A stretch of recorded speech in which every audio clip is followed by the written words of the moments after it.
5 seconds. You're live. Okay. Good evening. Welcome to the Select Board meeting. Today is Monday, June 23rd. This open meeting of the Town of Auburn Select Board is being conducted both in person and remotely, consistent with Chapter 107 of the Acts of 2022, which suspends the requirement of the open meeting law to have all meetings in a publicly accessible physical location. Further, all members of public bodies are allowed to participate remotely as long as reasonable public access is afforded so that the public can follow along with the deliberations of the meeting. For the public to join the meeting remotely by telephone, 1-408-650-3123 and access code 235-235-861. Or the public can join via computer at global.gotomeeting.com, join 235-235-861. All supporting materials that have been provided to members of this body are available on the town's website. The public is encouraged to follow along using the posted agenda. Please note that this meeting is being recorded by the Auburn Cable Television. The plan is tonight to have an executive session at 5:30 and then reconvene about 6 o'clock. Do I hear a motion? I'll make a motion. You have to read that. Oh, where is it? You should know that. You want me to get it? Okay. Yeah. Okay, I'll make a motion to go into an executive session in accordance with MGL Chapter 30A, Section 21A, 3, to deliberate upon matters which, if done in an open meeting, could detrimentally affect the position of the town regarding strategy with respect to non-union contract negotiations, town manager, to come out of executive session and reconvene in an open meeting. Do I hear a second? Second. Okay, all in favor, we'll do a roll call. Mr. Chambers? Yes. Ms. Ruffey? Yes. Mr. Carpenter? Yes, but you Mr. still have- Madam Chair, you have to read that you have to declare that an open meeting may have a detrimental effect Okay, I will, all right. before we vote. Before we vote, let me just say that,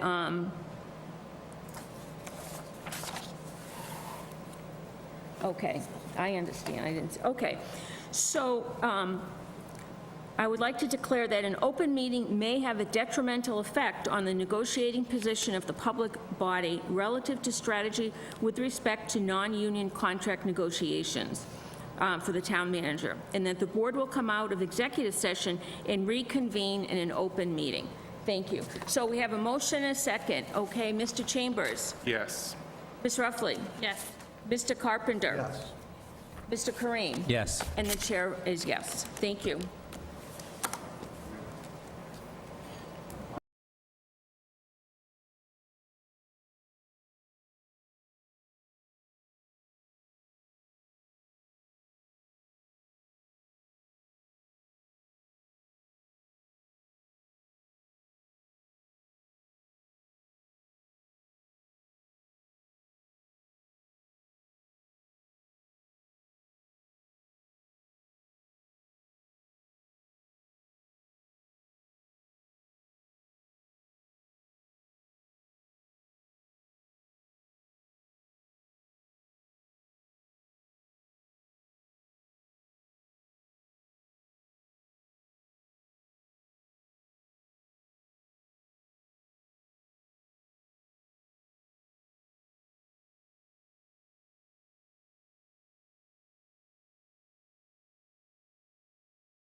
Good evening. The This conference is no Auburn longer Select being Board is recorded. reconvening our meeting in general session.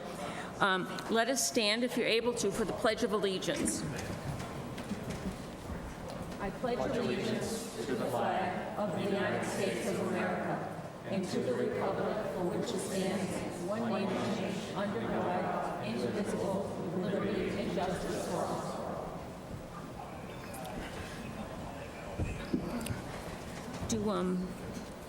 So we can hold on public comments, too. Oh, sorry. Just move it up now. Can you say- Madam Chair, Yes? may I make a motion to move up item 9A? A second. Okay, we have a motion and a second. All in favor? Aye. Opposed? Okay, item 9A is...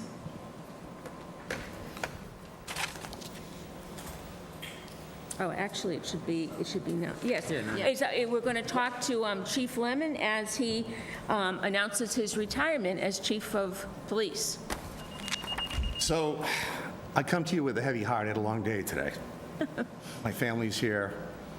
I scripted something. I may go off script a little bit. I'll try to be brief. I know you have a busy agenda. But I will start with this. So good evening, Honorable Board of Selectmen. It's with mixed emotions that I announce my retirement as Chief of Police effective July 14th, 2025. First, I must thank my wife, Marlene, who's right there in the flowered dress, whose unwavering support and sacrifice made my career possible. As a police officer's spouse, she endured many holidays and birthdays and family moments alone due to my duties. From the bottom of my heart, I thank her. My public safety journey began post-high school as a call firefighter and an EMT in the town of Dudley. Through college, I served in EMS across Worcester County and the Lowell Lawrence area, and he delivered 4 babies as a college student. Not many college kids can say that. In 1987, after taking the Massachusetts Civil Service test, I joined the Oxford Police Department as a reserve intermittent police officer. 3 years later, after serving in Charlton, I transferred to the Auburn Police Department, known for its training, technology, and community support.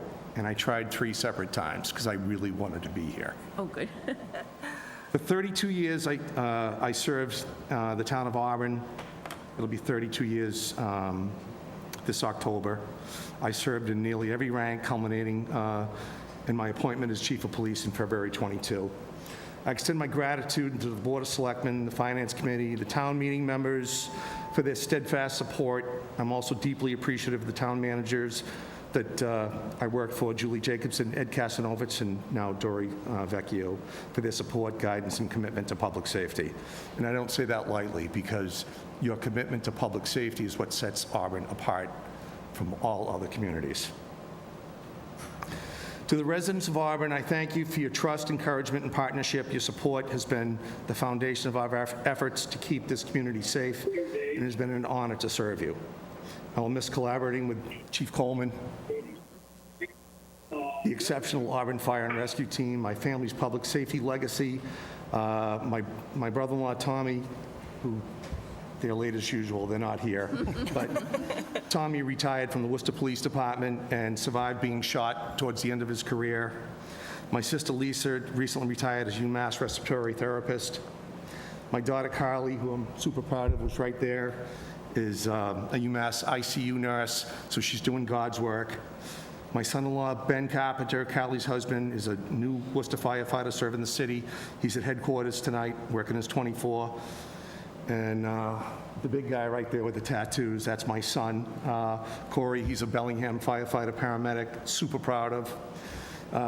That fills me with pride. Callie and Ben are expecting their first child in October, which will be Marlene's and my first grandchild, so we're looking forward to that, a joyful milestone. To my colleagues, command staff, communications personnel, patrol officers, detectives, and admin, Stacy Fitzgerald, who is doing fine as she left out of the town hall with an ambulance tonight. I don't know what you're doing up here, Dory, but just I know. so. Her behind-the-scenes work has been invaluable. 2 leadership principles have guided me. First, lead the organization better than you found it. I believe the Auburn Police Department is stronger today with new roles like the Deputy Police Chief, who has served me well. I knew he's hiding behind my family right now. He was the best choice I have ever could have made is my number 2. An additional lieutenant enhancing operations and more supervision on the overnight shift. We added a second full-time traffic officer. I made this note before I drove down here today on my document. We have a tremendous partnership with the schools. Got a very nice letter from the superintendent today, Beth Chamberlain. I don't think many other towns can match the partnership that we have with the schools, the police department's commitment to keep our most precious people safe, our children in the schools, and I hope it continues indefinitely. So that being said, I confidently endorse Deputy Chief Scott Mills as my successor. His leadership, integrity, and commitment to professional policing make him the ideal choice. It's been a privilege to serve the town of Auburn. I'm very grateful, and I thank you very much. Thank you, Chief. Does anyone want to mention anything? I just want to say thank you so much for your service. Yep. It has been wonderful working with you, and you've done an incredible job, so thank you so much. Chief, I just want to, on behalf of the residents and on behalf of the board, I just want to thank you for your long service This to the town. conference will now be And I want to thank recorded. your family for the long nights and the many sacrifices they made while you were out here protecting us. You were leaving them at home for holidays and vacations, and it's great. It's greatly appreciated. When you made that phone call to me to let me know, we discussed one of the hallmarks of leadership is leaving whatever department you're running in a better place. And it's a testament to you that absolutely the Auburn Police Department is in a better place now that you have served as chief. Between your succession planning, your training, it's evident in your commitment to the community. Like you said, the second traffic officer, anything we threw at you, you and your department raised up and met our needs and met our requirements. On behalf of the select board, also, the residents and the community as a whole, we owe you a debt of gratitude. Thank you. Appreciate that, Mr. Corain. Thank you. Thank you, Chief. And I can't say enough, oh, yes, sir. Oh, You can. I can't say enough about your integrity and knowledge. I've worked with you on the Finance Committee for many years, and now here on the Select Board. But I always trusted what you were saying, so that's a good thing, too. Thank you. Thank you. Ian? Well, you thought you were going to go long. Since he's been on the board, the meetings have gone longer than when someone standing in back used to be with us. So, enjoy your retirement. You've earned it. And enjoy time with your family. You can never make up for the time that you've missed, but you can certainly enjoy what you have now. And I wish you a long, happy, and healthy retirement. Thank you, Dan. Thank you. Thank you. You certainly earned it. I know we're emotional making that decision, but you've certainly put the time in. You've dedicated a large portion of your life to this community. You'll always be part of it, and I appreciate all the positive things you've done for us. So thank you. Thank you, Mr. Chambers. Appreciate that. And Oh, Dory, go ahead. If I may, this is going to be very brief because I'm going to talk to you alone at a different time, but I just want to say thank you for doing what you've done with the police department. And even just the few years that I've been here, I never had to worry. You had it. You're going to be missed, but you left the department in such a great position that some people can't say that. I've worked in multiple towns, you know that. It's not always that way. So thank you. Thank you for what you've done. Thank you for your commitment to the town of Auburn. And we're going to miss you, but we're also going to stay in touch. Thank you, Dory. Appreciate that. Right, and Chief Coleman? Thank you. Todd, you're going to be missed, certainly. I'm not going to say this has been as hard on me as it has been on you, but we knew it was coming, but to see it here, it's going to be tough, in a month, to not have you around. And to the board, as the chief mentioned a couple of times during his speech, the things that set Auburn apart. As the fire chief, and I know Chief Lemon will concur with this, The relationship that the Auburn Police and Fire has is very special and unique here that not every community has. Todd and I are friends first. And we have been friends for over 30 years, and that sets the foundation for a solid professional relationship and working respect. And I just want to thank you for all your support of the Fire Rescue Department, not only for all your years on the police department, but specifically since you've been the chief. You've been a sounding board for me. I know I've done that for you. And we've worked really well together, and we've advanced things forward. And I'm so happy, for you and Marlene, and for the future grandchild. I'm very excited to see this next phase of your life. But thank you for everything that you've done for Auburn, me personally, and the Fire Rescue Department. Thank you. Thank you, appreciate all of you. Thank you. Bottom of my heart. Yeah, before you go, Chief, I'll ask the chair's indulgence. I know that a former colleague of ours who is the current town moderator, former chair of this board is here, Doreen Goodrich. May I ask if we can recognize Doreen and allow Yes. her to make a comment? Yep. Thank you. Thank you. Thank you so much, Madam Chair, for your indulgence. I wouldn't have missed this for anything. Turn and look at me. When the chief was coming up in the ranks, you always have people in your ear saying, I'm not sure if he's the right fit, he's got a different style. And my gut told me all along he was the right guy. And his leadership, his management style has made this department second to none in central Massachusetts.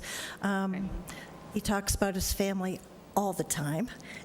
Can't wait till that first grandchild. But I so appreciate everything that we did when I was on the board together, bouncing stuff off of each other, the ability to do that. Congratulations on your retirement. I'm looking forward to mine someday, and enjoy the beach, enjoy your family. And I understand. I know the chief said he wholeheartedly endorses Scott Mills. So do I. Thanks. Congratulations. Thank you. Thank you. I'd be remiss if I didn't say something. He's going to be pissed that I'm actually mentioning this, but Mark Moss, who just walked into the corner of the room, because when I came on to the police department back in the day, and I was just a local yokel out in Charlton, patrolling the farmlands of Charlton, and I came on to Auburn, it was almost like coming to the city. Mark embraced me. He was like a brother. I looked up to him. He taught me things that was important about leadership and policy and direction and integrity and always doing the right thing. And I'm very grateful to Mark Moss. And I'm glad he came. Thank you. And Todd, do you want? Nope. I just want to, ask everyone to join and be in the standing and giving you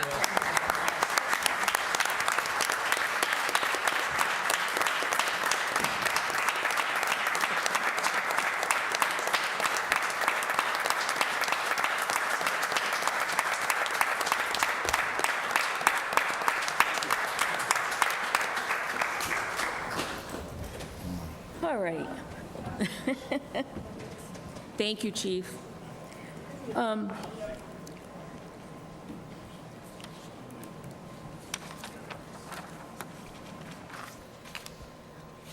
We have a hearing scheduled at 6:30 regarding the memorandum, regarding the conversion of the stop sign at Leicester Street and Bryn Mawr Ave intersection to an all-way stop control.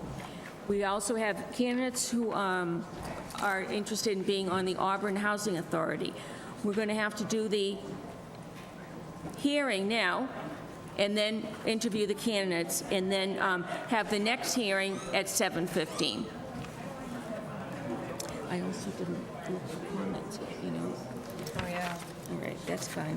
So let's We just, have to do the public hearing, so. yeah, so let's do the public hearing. Who's going to talk? Do you need a motion to open the public hearing? Yes. I'll make a motion to open the public hearing. second. Oh, Okay, we have a motion and a second to open the public hearing. All in favor? Aye. Aye. Opposed? Okay. So who's going to do the public hearing? Just ask. Is it Joanne? Okay. So if anyone is here for the public hearing regarding that conversion of the stop sign at Leicester Street and Bryn Mawr Ave, you can come and speak.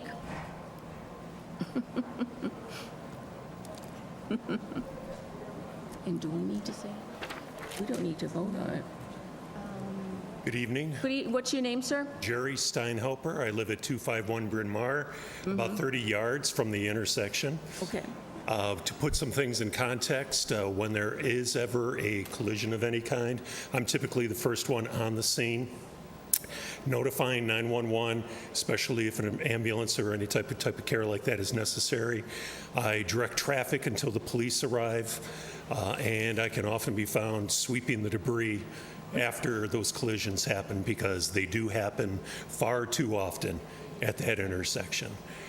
The proposal is to put stop signs on the Bryn Mawr travel lane. And I'm not opposed to that, but it's my experience that the accidents tend to happen more with the people traveling on Leicester Street than on Bryn Mawr.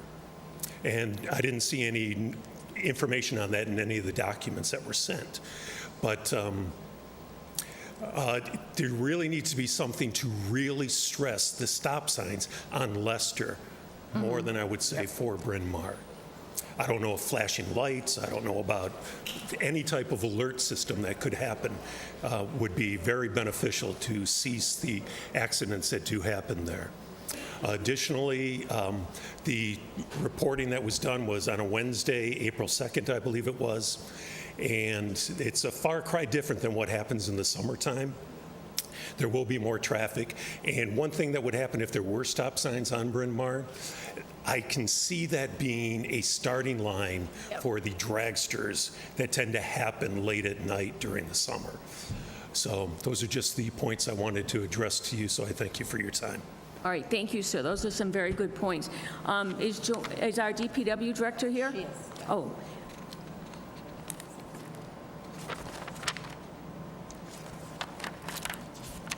Maybe you could just add some more information about what exactly, besides the four-way stop sign, what else is going to be at that intersection?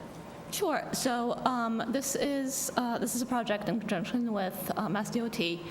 It's a program that they just rolled out. This is the first of its kind.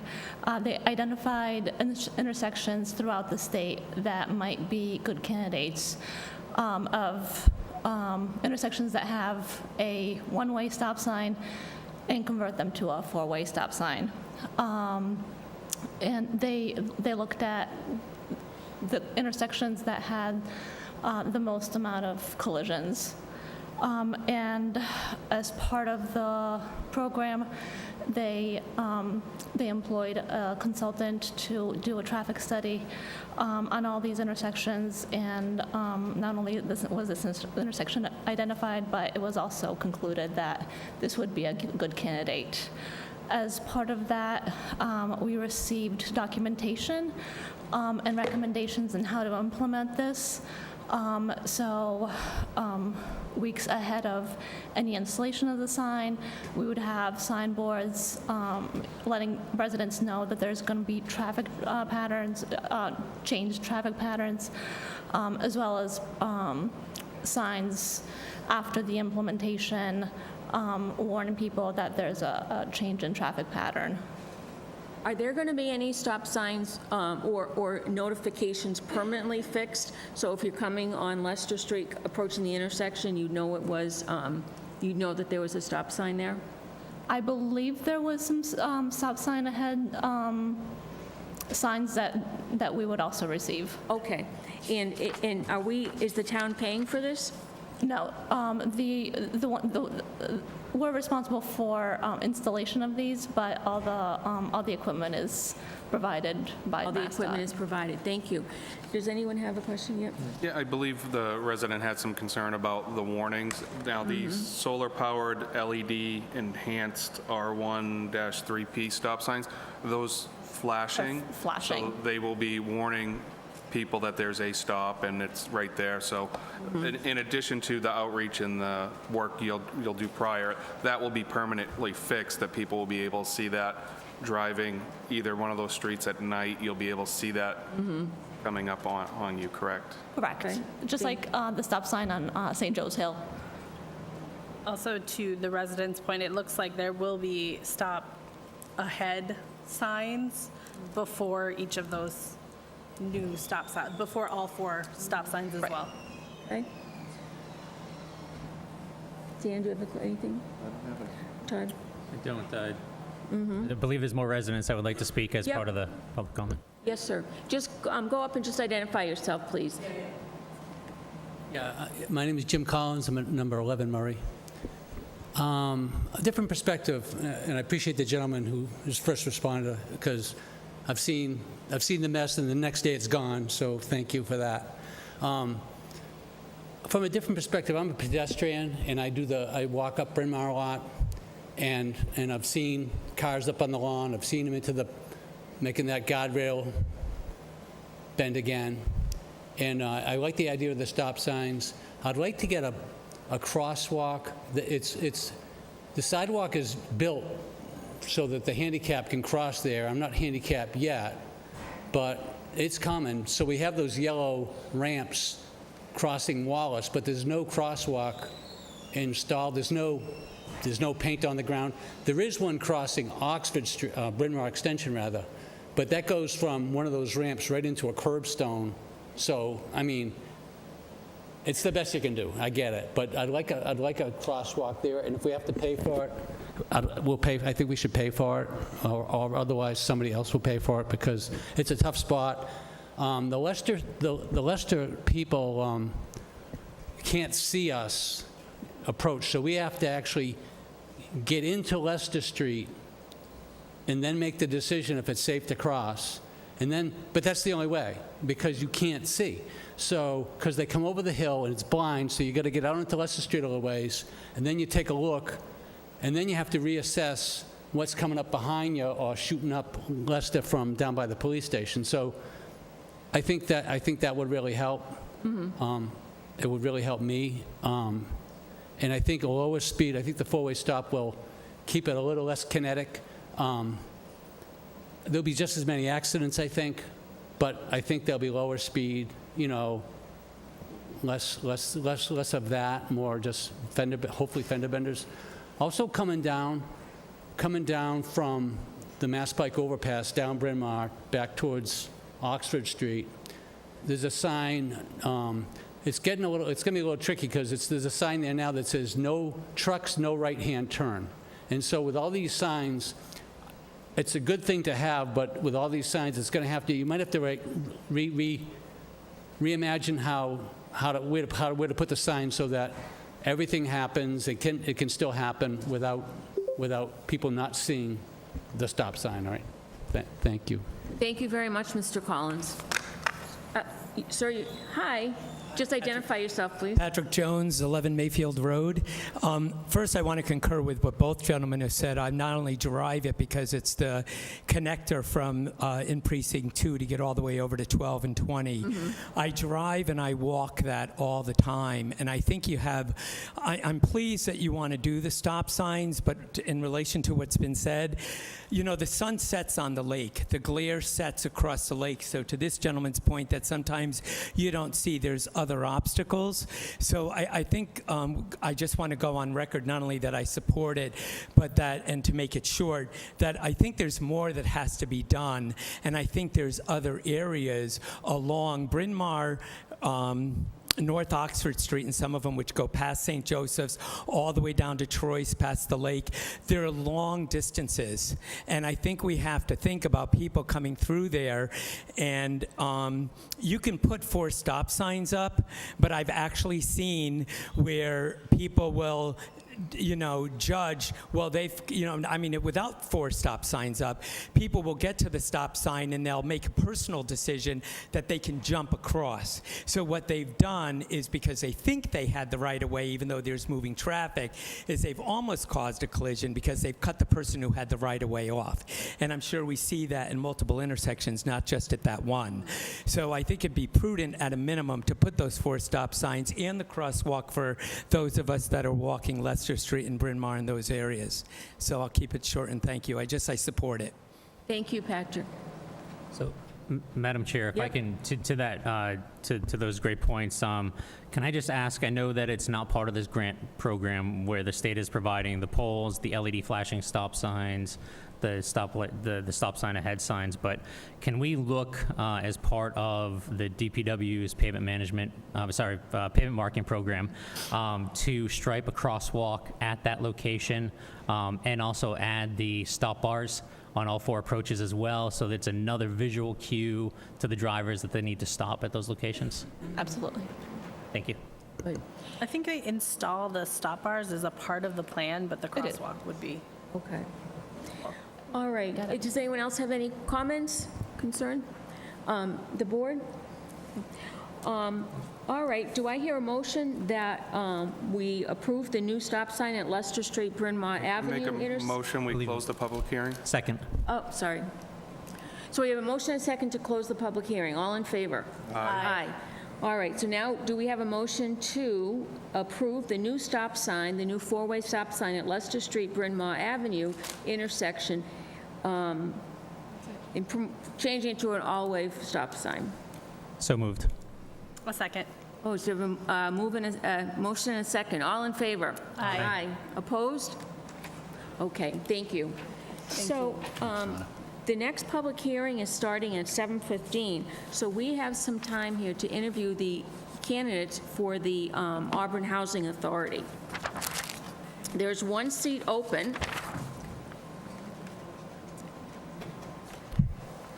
And we have 3 candidates. Yes. Sure. So is Donald, we'll go alphabetically. Is Donald available? Yes, sir. Come right up here. And the other 2 candidates, we're going to ask that you step into the other room. That would be Amani and Teresa. You sit right here, please, and go with Danielle, Amani, and Teresa. You come up here, sir. Yep, right there. Thank you. Make sure the microphone's directly in front of you. Yeah, just got to make sure you speak right into the mic. Okay? All right. All right. So, let's start. Who wants to start with some questions? Did you have questions from?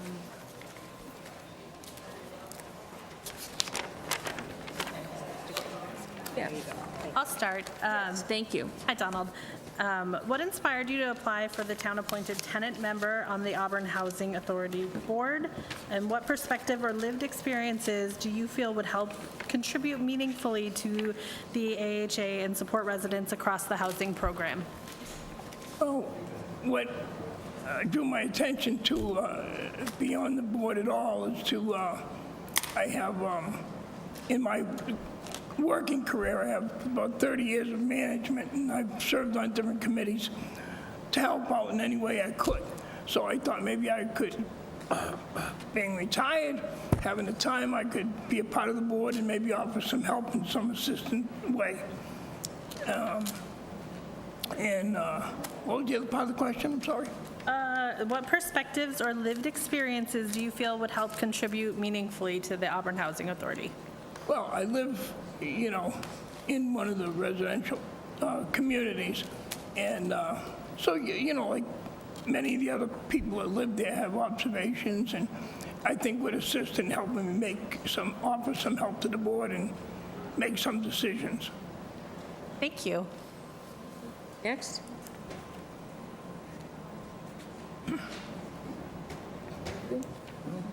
Okay. Sure, why not? The Housing Authority's mission includes providing safe, affordable housing while also helping residents live responsibly and with dignity. What does that mission mean to you personally, and how would you help uphold it in your role as a member? I'm sorry, could you repeat it? I'm sorry. I can. It's kind of a long question. Yeah, it's a long question, about 4 parts. That's it. Yes. So essentially, the mission of the Housing Authority is to provide safe, affordable housing. Correct. That's something that tenants are supposed to be guaranteed. What does that mission mean to you personally, and how would you, in your role as a board member, uphold that mission of a safe and affordable housing? Well, living in the property myself, being able to observe a lot of the things, sometimes I make observations that I've had in my head. So I think that I would be able to contribute by offering some of the things that I see and observe as I go about my daily activity. Thank you. Thank you. Any other questions? So I have a couple questions, but I'm gonna go off script for my questions that I want to know from the candidates. So this position is specifically to represent the residents who reside at the Auburn Housing Authority and to ensure that their voice is heard. I look to best practices. The town of Shrewsbury's resident representative puts his picture and his contact information at all the various buildings, and he makes time available to make himself available to any residents who want to voice any concerns they have or provide feedback. And so I just wanted to know, in your day-to-day, do you have the time needed to make yourself available to the residents of the Auburn Housing Authority so that they can approach you and hear their concerns, Yeah, voice? so I don't have too much. It takes up too much of my time on a regular basis anyway. Thank you. Are we all set? So I have one other question then, if Okay. nobody else wants to ask the other questions. The other is that based on the fact that it's a unique position in that you are a tenant there, but you're also there to sit on the board and to represent the residents. And you are there to represent the residents, not necessarily your own personal view or the view of staff and how you interact with staff. Are you comfortable with the position of sometimes the votes you'll have to take and the positions you'll have to take may not necessarily be in your best self-interest or be in the best interest of staff, but be in the best interest of residents? Yeah. So how would do you have any experience or how would you approach or navigate that sort of, bridge that you have to walk across? Well, I'm not sure about how the actual function would take place, so I'm kind of at a loss to answer that. But if something was brought to my attention in any way, I certainly would look for the validity of it and talk about it and represent it to the board. It would be my responsibility. Thank you. Okay, I just have one more. sure, Dan. So training is available to, any of us, none of us were born in our jobs, and it's Yeah. always helpful to attend training if it's available and it's free.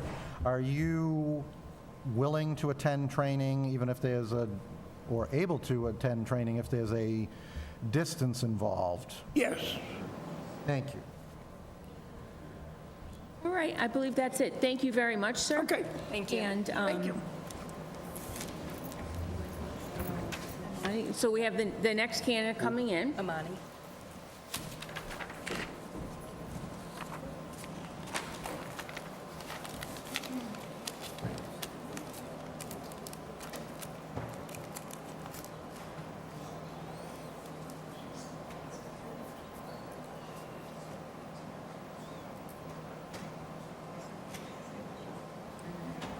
Still haven't done public comments. Oh, well. Oh, well. I mean, should we? Because, yeah, we haven't, okay. Oh, 7:15, I'm thinking it's, okay. Yeah. I didn't think it would go this long. How do you do? Amani Hadaway? Correct. Okay, nice to meet you. We're going to ask some questions. Who wants to go first? I'll start again. Hi, Amani. What inspired you to apply for the town-appointed tenant member on the Auburn Housing Authority Board? And what perspectives or lived experiences do you feel would help you contribute meaningfully to the work of the Housing Authority? Good question. Honestly, this is my first time being on the board and doing this. Betty and Lori at the Auburn Housing Authority reached out to me and said that I could be a good candidate. I've been living at Pheasant Court for 3 years now. It'll be 3 years this year. Just living in Auburn especially like in the housing area. It kind of opened up my eyes because I'd never been in a situation where state will help me, government will help, and whatnot. It's just been a nice experience, and I feel like I have a lot of plans when it comes to, how do I say it? There's a lot of children in the area, and I feel like there should be more opportunities for them to, I'm trying to word it correctly, I'm sorry, kind of nervous. Okay. There's a lot of children in the area, and I feel like they should have more opportunities just as much as adults that live there, especially just living in the housing area. I take care of my grandparents, and actually my grandfather actually pushed me to do this. I take care of them. I was gonna be a cop in 2021, and then my grandmother got Alzheimer's. My grandfather had a minor heart attack. So I kind of like pushed everything to the side, and I just like to help people, if that kind of answers the question. But just being a part of living in the Auburn Housing Authority, I'm a very organized person, and going back to me and Betty speaking about it, I just like to help, and I think I'll be a good candidate by helping them, making sure a lot of things are accurate within the housing authority, because there's a lot of, how do I say it? There's a lot of complaints within the community, and I feel like I could have that voice to actually speak on it, and a lot of them don't have that voice. And yeah, sorry. Thank you so much. Thank you. Any other questions? We should ask the same Okay. each one, so we're going to do that. The Auburn Housing Authority's mission includes providing safe, affordable housing, while also helping residents live responsibly and with dignity. What does that mission mean to you personally, and how would you help uphold it in your role as a board member? Oh, I'm sorry, can you repeat the last one? How would you uphold the mission of keeping or providing a safe, affordable housing and your fellow residents, allowing them to live responsibly and with dignity? In most formal, it's all about communication, and getting feedback from a lot of the tenants that I live around would help me push to help them more. And in a sense where, like I said, a lot of complaints will go on, but nobody will do anything about it. And I feel like just by me being a part of the board and the housing authority, I could have that voice for them and actually like help them in a way where their problems can kind of go away. Not really, but you know what I mean? Also, just by living at Pheasant Court,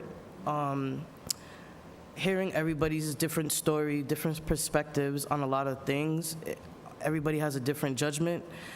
I feel like I said, I could just be that voice for them instead of them trying to figure out how to say it or how to resolve the issue. And it will be my duty to actually pursue that. And yeah, sorry. Thank you. Todd, question? So I'm going to go, just like I did for the previous candidate, I'm going to go off script again, although I am asking the same question. It's just not one of the printed ones here. Okay. So to me, this is one of the most important positions on the Auburn Housing, Housing Board. And the reason why is because you're there to represent the voice of the residents, to make sure that they have a seat at the table.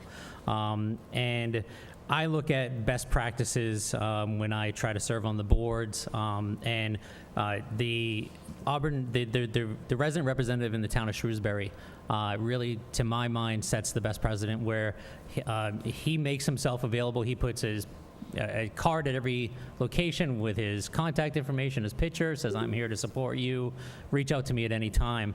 And he makes time available, each week to meet with the various residents. based on, do you have the do you have the time available in your day-to-day life to make sure that you are available to the residents, to make sure you're listening to them, that they can come to you with their concerns, with their complaints, et cetera? To answer your question, yes, because they do that now. But yes, I do have the time and ability to be that person that they could just go to and try to resolve an issue that they have. Most of them in the neighborhood do have my contact. And I just want to be that voice for them to actually get what they want and get what they need. And yeah. Thank you. Any other questions? So I'll ask my second off-script question of the night. Again, to this position, you're there to represent not necessarily your own view, not the view of staff, but the view of the residents as a whole, and to make decisions that are in the best interest of the residents as a whole, regardless of the fact that it might not be in your best personal interest, or it might not be in the best interest of staff, or put you in conflict with staff. And that's a difficult position to sometimes be in, considering that you are also a tenant of that. Understood. So do you, what would be your strategy as you sort of navigate and walk across that tightrope or that bridge to balance the needs of everybody, and to make sure that, you're representing the best interests of all the residents of all three properties, et cetera? First, I don't put personal with work. I just separate the two. And how I look at it, just by taking care of my grandparents, it's an eye-opener for me. It's an eye-opener to a sense where I would want them to come to me so I can try to actually help them, and I do already. I feel like I do have the time and availability to actually be straightforward and very transparent when it comes to a lot of situations. When it comes to the judgment calls, and you just have to separate the two. But I'm all ears. I always told them, like, I'm ears open. I'm very brief on a lot of, how do I say it? I like hearing everybody else's perspectives on a lot of things. That's just not my judgment call to actually make that call. And I just want to help. I really do. I just want to help based on everybody else's perspectives on how we're living there, situations, Auburn Housing Authority. Yeah. Thank you. Thank you. Thank you. Any other questions? We have that last question. Last question, okay. So, as I said to the previous, none of us are born in our jobs. Training is available. Do you have the time and do you have the ability to travel if necessary to attend training? Yes, I do. Thank you. No problem. All right, we're all set then? All right, thank you very much for coming in. Thank All right, you. thank you very much. Thank you for your Mr. Demo. time. Thank you. You're welcome. And we have the last candidate coming now. I was having her grab it when she came in.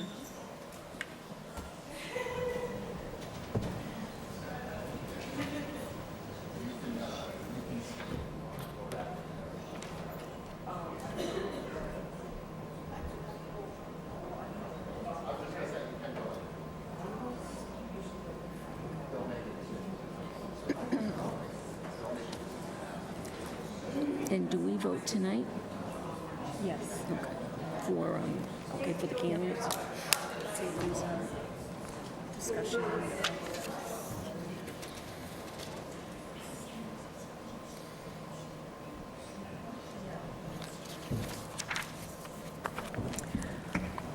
Hi, Teresa. Hello. How do you do? Teresa Moriarty. We're going to ask you some questions. Who wants to go first? I'll start. Hi, Teresa. Hi. What inspired you to apply for the town-appointed tenant member on the Auburn Housing Authority Board? And what perspectives or lived experiences do you feel would help you contribute meaningfully to the work of the Auburn Housing Authority and support its residents across our housing program? A long question. Well, I got inspired because I've lived in Auburn housing for about 13 years now, and I've seen the changes that have gone on. Some are good, some are not so great. And at the Village, we have a lot of wonderful, wonderful tenants. You know, most of them are older. I know most of them. I get along with most of them. And what they really want is to be heard and listened to. They'd like some transparency. They don't always understand why a rule is put into place and why not everybody has to follow that particular rule. So it's just a matter of trying to help the tenants. Sometimes they're afraid they're going to get evicted if they have to call in a work order. And you need to explain to them, because they already come to me, a lot of them. They're not going to get evicted because something's wrong with the apartment. That's pure nonsense, and it's a lot of common decency and common sense. They want to be heard, and they want someplace safe to live. And they moved there because they couldn't afford rents elsewhere, and they want that to be their forever home, and they want to feel safe. Thank you so Teresa. much. Next question? So you answered part of this. So the mission of the Auburn Housing Authority is to provide safe, affordable housing while also helping residents live responsibly and with dignity. What does that mission mean to you personally, and how would you help uphold it in your role as a board member? I think if I was a board member, then I could know the transparency that I don't get to see now. And therefore, when somebody does come to me with a question, I can either answer them on the spot or make a few phone calls, make a visit to Auburn Housing, and get the answer for them. Because you're right, they want to live with dignity, they want to be safe, and, you know, there's some rules that don't make sense to the tenants, so you just need to be able to explain to them and help them feel more comfortable. Thank you. Next question, Mr. Crane. Thank you. I'm going to go off script, but ask the same question that I've asked the other two candidates. So to me, this is probably the most important position on the housing board, because you're there to represent the voice of the tenants and to make sure that the tenants have a voice in the decisions being made. And when I, join boards or commissions, I look to implement best practices and take examples from people. And in my own experience, one of the best tenant representatives is from the Shrewsbury Housing Authority. And the reason why is because he lets residents know that he is there for them, he's there to represent them, and he goes and he puts his picture and his name and his card and his contact information at all the different properties and says, reach out to me if you have any questions, concerns, if you want to bring something to me or bring something to the attention of the Housing Authority. And he makes time available across all the different properties. So my question is do you have the time available in your schedule to do a sort of a similar outreach and to make sure that you have the time really available to have residents reach out to you or set aside days or hours in each week to meet with residents, et cetera? I have plenty of time to do that. Right now, I am still on the board of the Senior Center, on the FASCA board. I've been on that board for 10 years. I was president for 7. If I do get this appointment, I am going to give up that board. However, I will still be at the Senior Center. Jean, that runs it, is a wonderful person, and it's a great place. We're always trying to get more people to go there because there's so many programs that can help people. So I'm always out in public, and I have plenty of time to talk to any resident that needs help. Thank you. Thank you. So I'm going to ask my second question. I think this is the order we went in for the other two. The second question I have is that as the tenant representative, you are there to represent the best interest of all residents, not necessarily or even in spite of your own personal best interest or the best interest of staff, et cetera. You know, when you take votes, it has to be in mind of I'm doing this vote because it's the best thing for all residents and I'm representing their voice. And because you are not just a representative, you're also a tenant there, that sometimes puts you in a difficult position because the vote you're taking might not be in your best self-interest or might not be in the staff's best interest, but it's in the best interest of the tenants. So knowing that that is sort of a tightrope to walk, you know, what strategy would you implement to make sure that you're able to navigate and set aside any of those personal issues or any issues that staff may have with you because they don't like the decision you made to ensure that the votes you're taking are in the best interest of all residents? Well, my vote would be just that, my one vote. But common sense, common decency, empathy, you know, all of that has to play in when you're talking about residents. I didn't realize this was for all of the properties. So I would have to think of it a little bit differently. You know, my focus has been mainly with the seniors, but I would have to hopefully visit all of the properties and talk to the residents, see what they need, see what they want to see happen. Thank you. Thank you. Welcome. Question. Yep.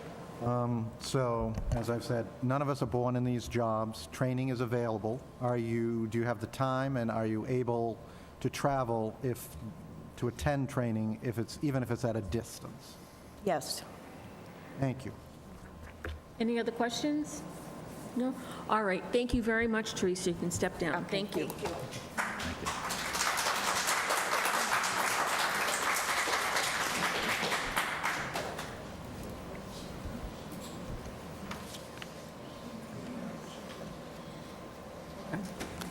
All right, so now we're at the part where we need to, I'll hear a motion for nomination of the candidate to be the tenant member. I'll make a motion that we nominate Amani Hadaway. I would like to make a motion that we nominate Teresa Moriarty. A second for Teresa Moriarty. I would second Iman. Is there a second for whom? Mr. Chambers. Okay, so we have a motion and second. All in, With motion second for both. for both candidates. So, question is, raise your hand, are you in favor? Speak up if you're in favor of Amani Hardaway being appointed. Aye. Aye. Okay, and speak up if you're in favor of Teresa Moriarty being appointed. Aye. Okay, so 3-2, Amani Hardaway is the new member. Yeah, we need to vote. So does somebody want to withdraw their motion or we can vote on both motions? You want to make it unanimous? Well, It was a three. we have to have a formal vote. You did a straw poll. Okay, So we have to, but we have two motions. We can't have two motions. We have to Okay. dispatch one, so does any, another. So if somebody wants to withdraw the motion for Yep. Teresa, or if you want to vote on Teresa, that's however you want it, but we're at a bit of a crossroads. I would not like to withdraw my motion, so I guess we can vote on it. Not withdrawing my second. Chair, if you'd like to call the vote for Teresa. say that again? We need to vote on this. Yeah, so, Teresa, and then we would have to vote, well, depending on how the vote goes. all in favor, we hear motion and second, so all in favor of Teresa Moriarty being appointed to the board? Aye. Aye. Okay. We have a motion and second, all in favor of Amani Hardaway being appointed to the board? We need to call for opposed. Opposed to Teresa's appointment to the board? Opposed.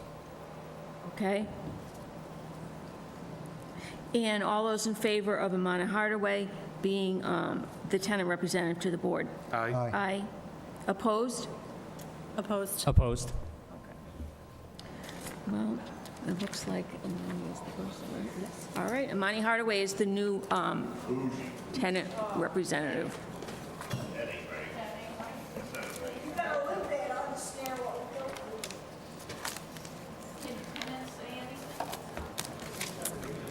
They can speak at public comment at the end. We have public comments at the end of the meeting, so please, you can speak then if you'd like. All right. Now, we have a hearing scheduled to start 7:15. I do want to delay that just for a couple minutes. We did not have our public comment section in the beginning of our meeting because we were getting behind. There are 3 names on here, and 2 of the gentlemen have already spoken regarding the Bryn Mawr and Leicester Street stop sign. So, Mr. Rafferty, you're on here. Would you like to speak? Yes. Okay. And then we'll start the hearing.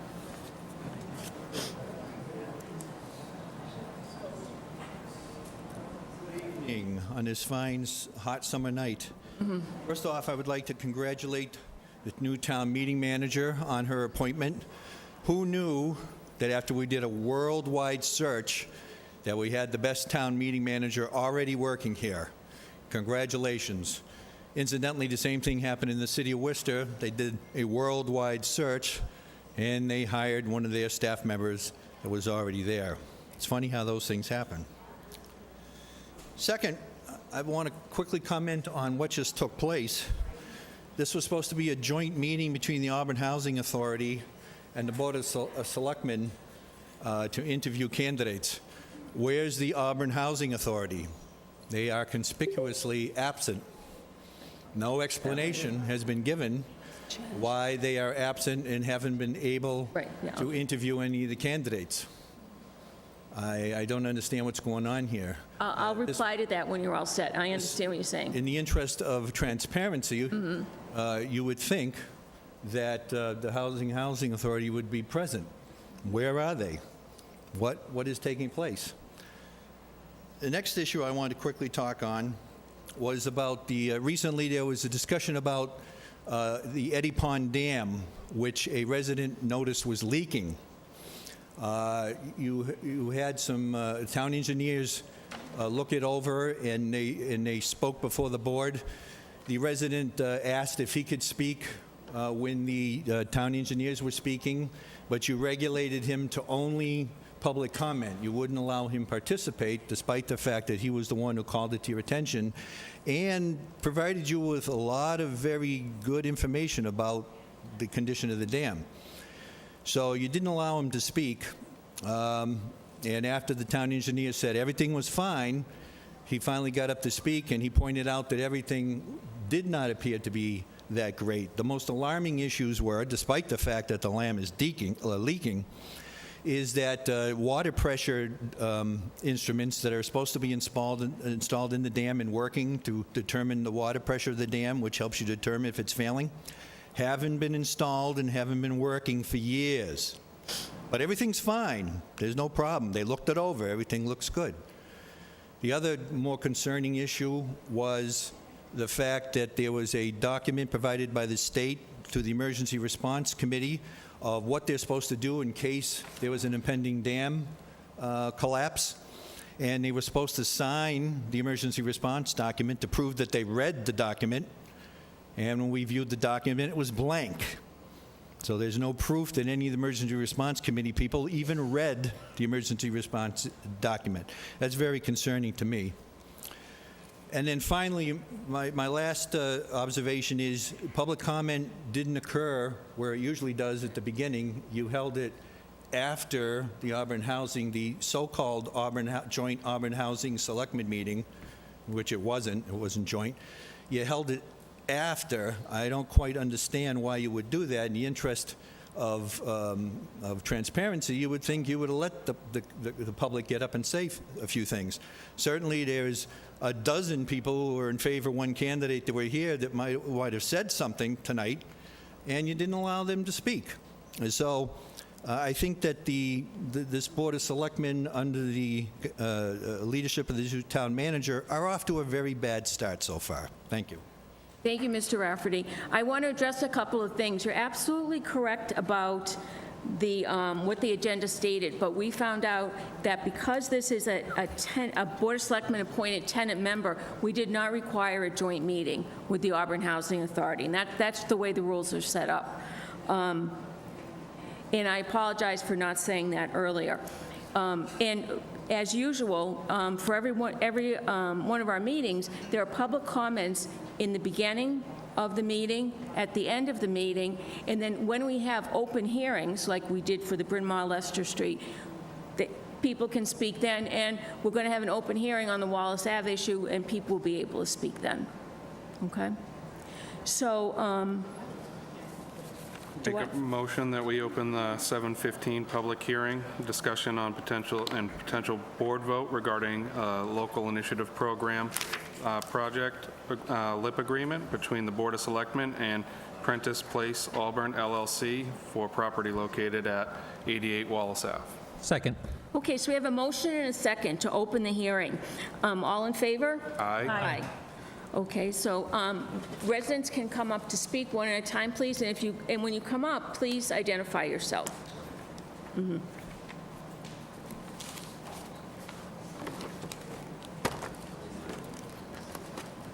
My name is Dan Craig, and I live at 90 Wallace Ave. I'm an adjacent abutter to this project, and talked before. Have many concerns tonight, but my first concern is that this project, the proposed project, has gotten bigger since we last met. We talked about having a meeting where we were going to talk about things that were good for the neighborhood and good for the town, and I was to be included in that, and that never occurred. So whether this meeting took place or not, I was never notified of one or invited to participate. I have a question, and hopefully somebody can answer it. Where do we stand right now with 40B in the town of Auburn?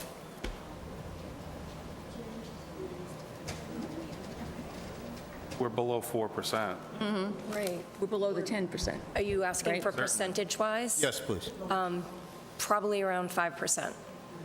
Around 5%? Okay, but nobody knows for sure? The problem with the number is it fluctuates based on when people get their occupancy permit, and we currently have one developer right now who is developing one property, but if he doesn't do it within a time frame, they end up dropping off. It does fluctuate, unfortunately, but it's around 5%. And it will continue to fluctuate even with these. It's a state process. It's difficult to explain, but it fluctuates. Excuse me?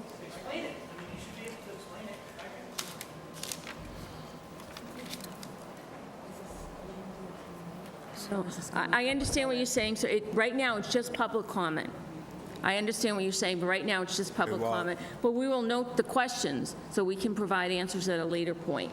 Before you vote on this or after? Probably after. That's great. Yeah. Let's vote on it without knowing how much we have. Madam Chair. Well, sir, You live on Wells Avenue. Excuse me. Excuse me, This please. is a public meeting. yep. If you want to speak, ask the chair to be recognized. We do not shout at the chair, we do not shout at the board. Mr. Craig walked up to the table and he asked his question. If you have questions, the chair started at the beginning of the meeting, you can go and you can ask the question. Thank you. All right, Mr. Craig, please continue. Okay, thank you. Has anybody from the board been down to look at Wallace Ave? Okay. What did you think? It's not a Q&A, sir. Okay. All right, I get I it. understand your questions, but it's not a back All and right. forth. Thank you.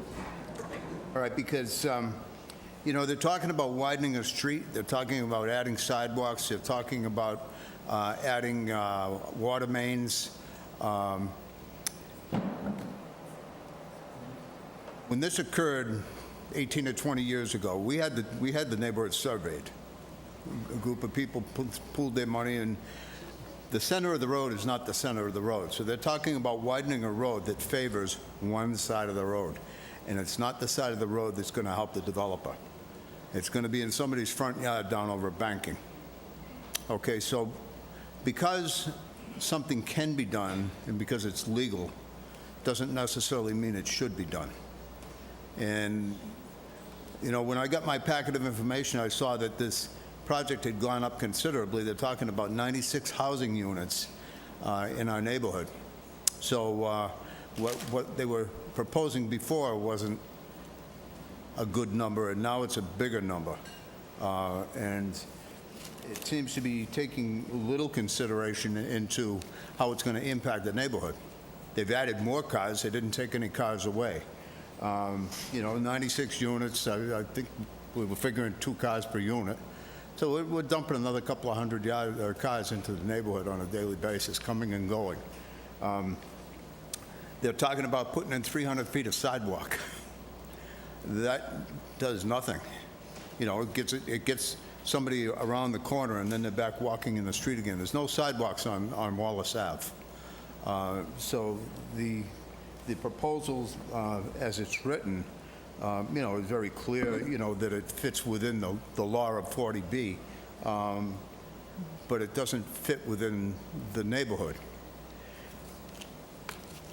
I have a copy of an email that came out of the town planner's office between the town planner and Sortier back last year in 2024. And I have a copy if anybody wants to see one, but they were helping him with the language for his proposal, for his LIP proposal. And there was some back and forth conversation, and at the end of it, it said, I spoke to the town manager regarding contribution to the town. Recreational related funding if preferred at this point, such as contributions towards parks and activities. Is this something that's common? I mean, that sounds more like an enticement than anything else, but, you know, so I feel like that there's a lot of questions that are unanswered that should be answered before this board moves forward. I'm asking you not to move forward tonight. I don't think this is, I don't think there's enough clarity with what's taking place in the neighborhood or what should be taking place in the neighborhood, and I'm asking you not to proceed with it tonight. Thank you. Thank you, sir. Who's next, please? And again, just identify yourself, please. Make sure to speak into it, yeah. Thank you. Ed Paquette, 92 Wallace Ave. In answer to the question about the occupancy, under the new the new guidelines of 40B, as soon as a permit is issued, you get credit for safe harbor. Now, that was posted last year. If I could answer that, please.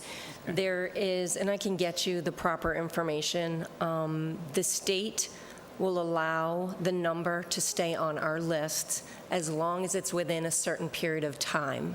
Right. If the developer takes longer, like Eastland Partners, the numbers drop off until he gets a certificate of And you have occupancy. to reapply. So that's why it fluctuates. That's what I meant by that. You have to reapply for it. But, all right, we'll move on. Like Dan, I've got a few things written down I'd like to talk about, but first of all, the town officials are elected to advocate for the residents, not developers. And it seems to us, I don't know about the present town planner or town manager that we have, but it seems to be that it was the other way around, that it was advocating for the developer, not for the neighborhood.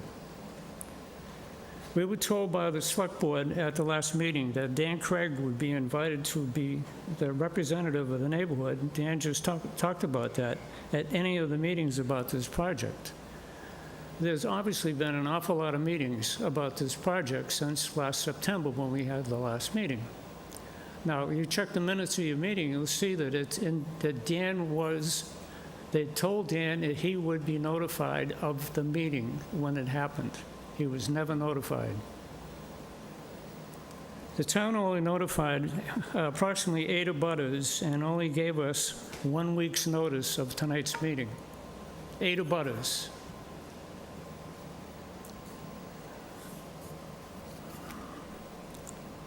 This is a commercial project on Wallace Ave. The last year, the Select Board agreed with us that the scope of this project affected more than the abutters and sent out a comprehensive notification to, I believe, over 70-plus abutters. That should have happened this time, and the fact that it hasn't happened this time, this is going to affect a lot of people over a long period of time. Everybody needs to know about this project, not just 8 abutters. We request that these abutters be notified and this project not go forward tonight.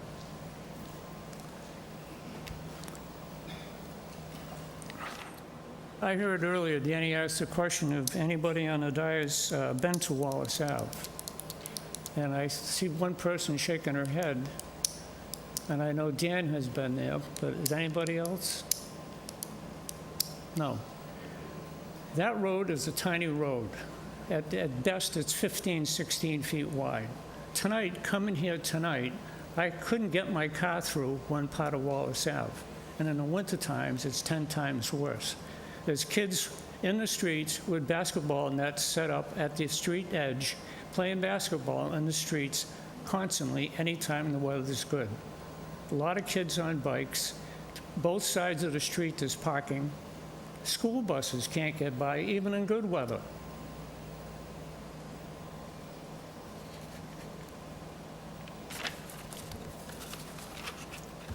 A word that's been used quite a bit lately, with much success, I might say, is common sense. And it applies here. Common sense tells us that anyone that looks at this project concludes that it just does not belong here. This is a small residential neighborhood. The town's master plan shows where they want 40B housing to be, and as I outlined at the last meetings, it's in the master plan. What the town says is where the 40B construction should be.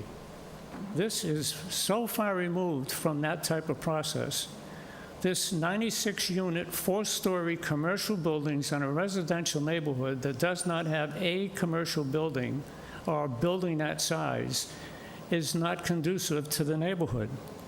And it states that, actually, in the 40B requirements, that any project conform to the neighborhood that it's going to be built in. This project obviously does not. Also, how can the town be interested in safe harbor percentages when they receive no credit for the Albert Street project?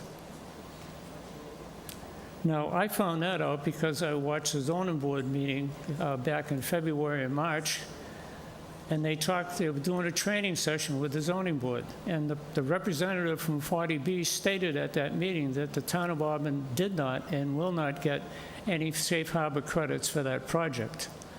Now, in the town report, in the previous years, I forget the exact year, they refer to the Albert Street project when it gets completed, that it would bring the safe harbor number for the town of Auburn to 11.3%. Something went wrong there. What's to say that something won't go wrong with this? Now, part of that process, and it says in the 40B requirements, that there be an audit process for all the developers, paid for by the developers. There is not, unless somebody can correct me, there's not a developer in the town of Auburn that it's audited for what they do. If they change the apartments, if they give a 3-bedroom to a regular family rather than a subsidized family, nobody bothers to check on that. And I heard somebody say earlier that it's a moving target, and that's part of the reason, because when they stop paying to that address, you stop getting credit. But nobody audits that process to see what's going on. 72 to 96 units means more than more of everything. Parking is over 149 spaces, which was the original plan. Once you go to 150, it's a whole new set of rules on how the parking has to be. But that also changes the dynamics of the stormwater. And that, the catch basin at the base of that driveway was not this last year, but previous years, when they applied for this the first time, like 18 years ago, they were told that that had to be moved then, and that was a 24-unit complex that was turned down because of safety issues. And again, those same safety issues exist today. As Dan alluded to, the widening the road that they're talking about for everybody cannot happen because the center line of the route is actually on the other side of the street. There is zero. It's 17 feet from the center is the access that you have. And I think it's 15 or 16 feet of pavement for the total road. These are all things that should be reviewed before anybody gets a letter from the selectmen saying this project should move forward. And again, I heard issued earlier, Danny talked about, is what does the developer offer the town if he gets this approval? Can somebody tell me? Are they going to give the town money? Going to give them, build something for them? Is there a caveat there somewhere? There's a LIP agreement that will be discussed next. The agreement between the town and the developer. Okay. It's next on the agenda. Through the chair, Yes. may I? Yep. So, again, the zoning board's going to handle a lot of these issues that are being brought up. The LIP agreement is asking for things that would not normally be asked for or he wouldn't have to provide, but still needs to go through ZBA for approval. The thing is, a lot of what is in the LIP agreement was to enhance that neighborhood and make it better for that neighborhood. We did not ask for money for parks. Maybe previous groups did. We looked, as part of this negotiation, believing that there is no reason the state would deny this. We looked to get what we could to enhance what the neighborhood's going to be. Because, again, I'm not approving this, but I don't see a way that it gets denied. And it's possible it does get denied. But if it goes through, you're going to want enhancements. And it doesn't necessarily mean that it's the sidewalks or the center roads. And it discusses talking about with the engineer on that best way. It talks about discussing with the neighbors on how to remediate, some of those concerns. All things that the developer doesn't necessarily have to do, but when they go through ZBA, that's in there for them to negotiate further and get the input on whether the road can be widened or sidewalks. If we don't build sidewalks through them, then the residents end up paying on their tax dollars in the future. And again, I'm not saying that the ZBA is going to require that aspect, but these are all things that we tried to do to enhance the neighborhood, not the town. We're not looking for fireworks or additional things there. But in that LIP agreement, it spells out what the developer is looking to do and what this board would agree to support it, not approve it. This board does not approve the LIP, but with my experience and what's been going on with the others, we've certainly learned a lot. I mean, just because it doesn't fit the neighborhood, we're going to get overturned. If ZBA tried to say it doesn't fit the neighborhood, we're getting overturned by the courts, and they're going to do what they want to do and not provide any relief or betterment to the neighborhood. Then I think it should go to the courts if that's the case, because it does not fit the neighborhood. There's a litany of reasons why. Now, you can deny it and it can go back for appeal to the appeal process in 40B. So this board can't deny the permit. So, You cannot give Madam them Chair, a if I letter. may, the select You cannot board give them has a letter. the select board has no authority when it comes to 40B with respect to approval or denial of the comprehensive understand, permit. but The first step is to, but I just want to make sure everyone's understanding. The first step is for the developer to go to the state and to file with the state. Now, that can happen one of two ways. He can go with what's called a LIP agreement from the select board that says we sign on to support this at the state level in return for what is laid out in the LIP agreement, which, as Mr. Chambers said, are additional things that the developer is under no obligation to provide through the normal 40B. Or he can go what's called unfriendly 40B. And that's when he says, I'm not negotiating, I'm not providing anything extra, I'm going right to the state. And provided that, and this has been our experience and the experience of other municipalities, is that provided that meets the minimum criteria of being a fundable project, that's the only thing the state looks at, whether it's a fundable, realistic, financially feasible project, they will then issue their permit, and then he has to file with the ZBA. The ZBA is where you want to bring every single one of your issues regarding traffic, regarding safety, regarding town infrastructure. That is the location. The ZBA has sole jurisdiction with 40Bs to approve, deny, or approve with conditions, where they can take what we have in the LIP and add on to it.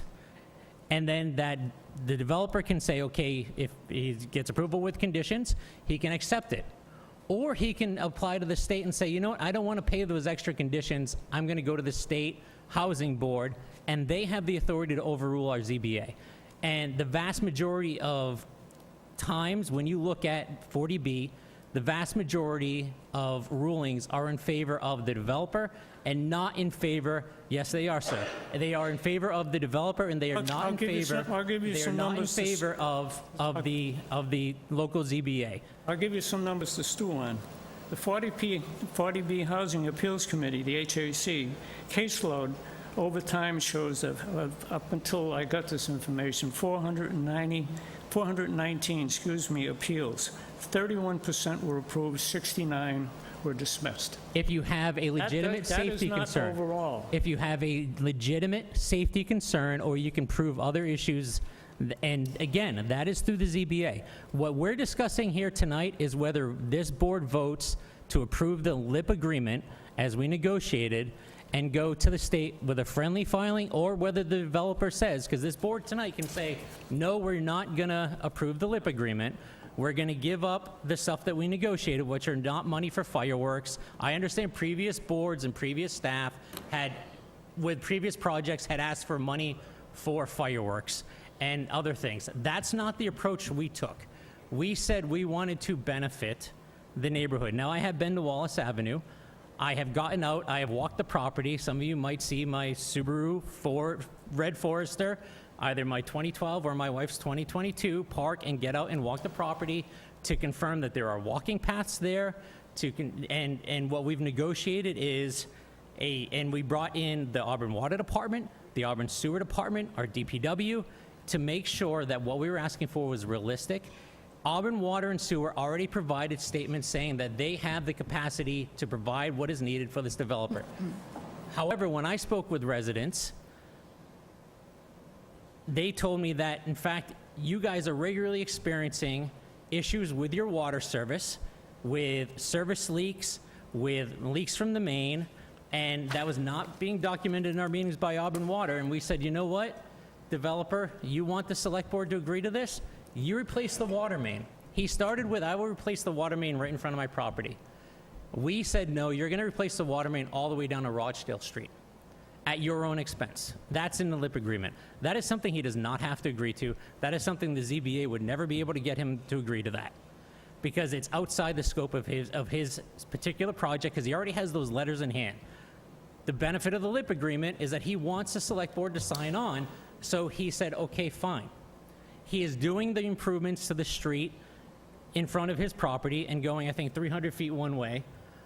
However, he is providing to the town, at his cost, a survey and design that the taxpayers would have to pay for to construct the sidewalk all the way down to Rochdale Street.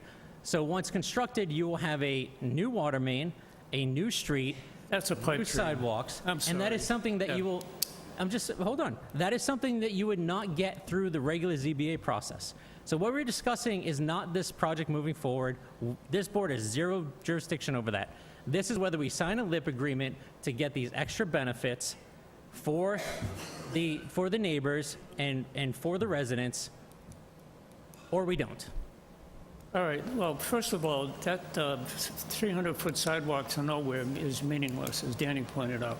The extension of that down to Rochdale Street is the second part of the problem, because that road, the right-of-way, and where the center line of that road is not where you think it is. And there's no way they're going to get, unless they take property by eminent domain, to put a sidewalk all the way down Rochdale Street. Now, a lot of people don't remember, but I remember because I grew up on that street. That used to be a dirt road. And all they did way back when is they brought the oil trucks in with the sand trucks, and that's how they created a road years ago. Nobody surveyed it. Nobody did a damn thing. And that road, as in the case of front of 88 Wallace Ave, the center line is next to the fire hydrant on the other side of the road. There's no room to change it. And that the rule still applies to the safety, which is why it was turned down the first time 18 years ago, because the fire trucks couldn't get in there. The trucks are bigger now. The ambulances probably can fit in there. The snow plows, et cetera, all the things safety-wise, the kids, where are the kids going to get picked up? How are school buses going to turn into that property? Those things can't happen. And you can stop this process from getting to the ZBA, but not giving them the approval letter. The approval letter can be just on the basis that it doesn't fit the neighborhood. You have that ability. Instead of advocating for the developer, you should be advocating for the people that live in that neighborhood and that continue to live in that neighborhood for years later. Now, just a few other highlights about this. Given the residential character of the neighborhood changing 5-acre lot on 88 Wallace Ave to commercial use, which is what this is, requires a 2/3 voter approval at the town meeting under the Mass Statute 40A. The town has done a cost of community survey about what it's going to cost the town to put all those people in that building with the kids, with the schools that we have and new are already overgrown, overcrowded, and they can't handle what's here. Has the town done anything to look at how this is going to impact the town besides the neighborhood? No. That's all done at the ZBA level.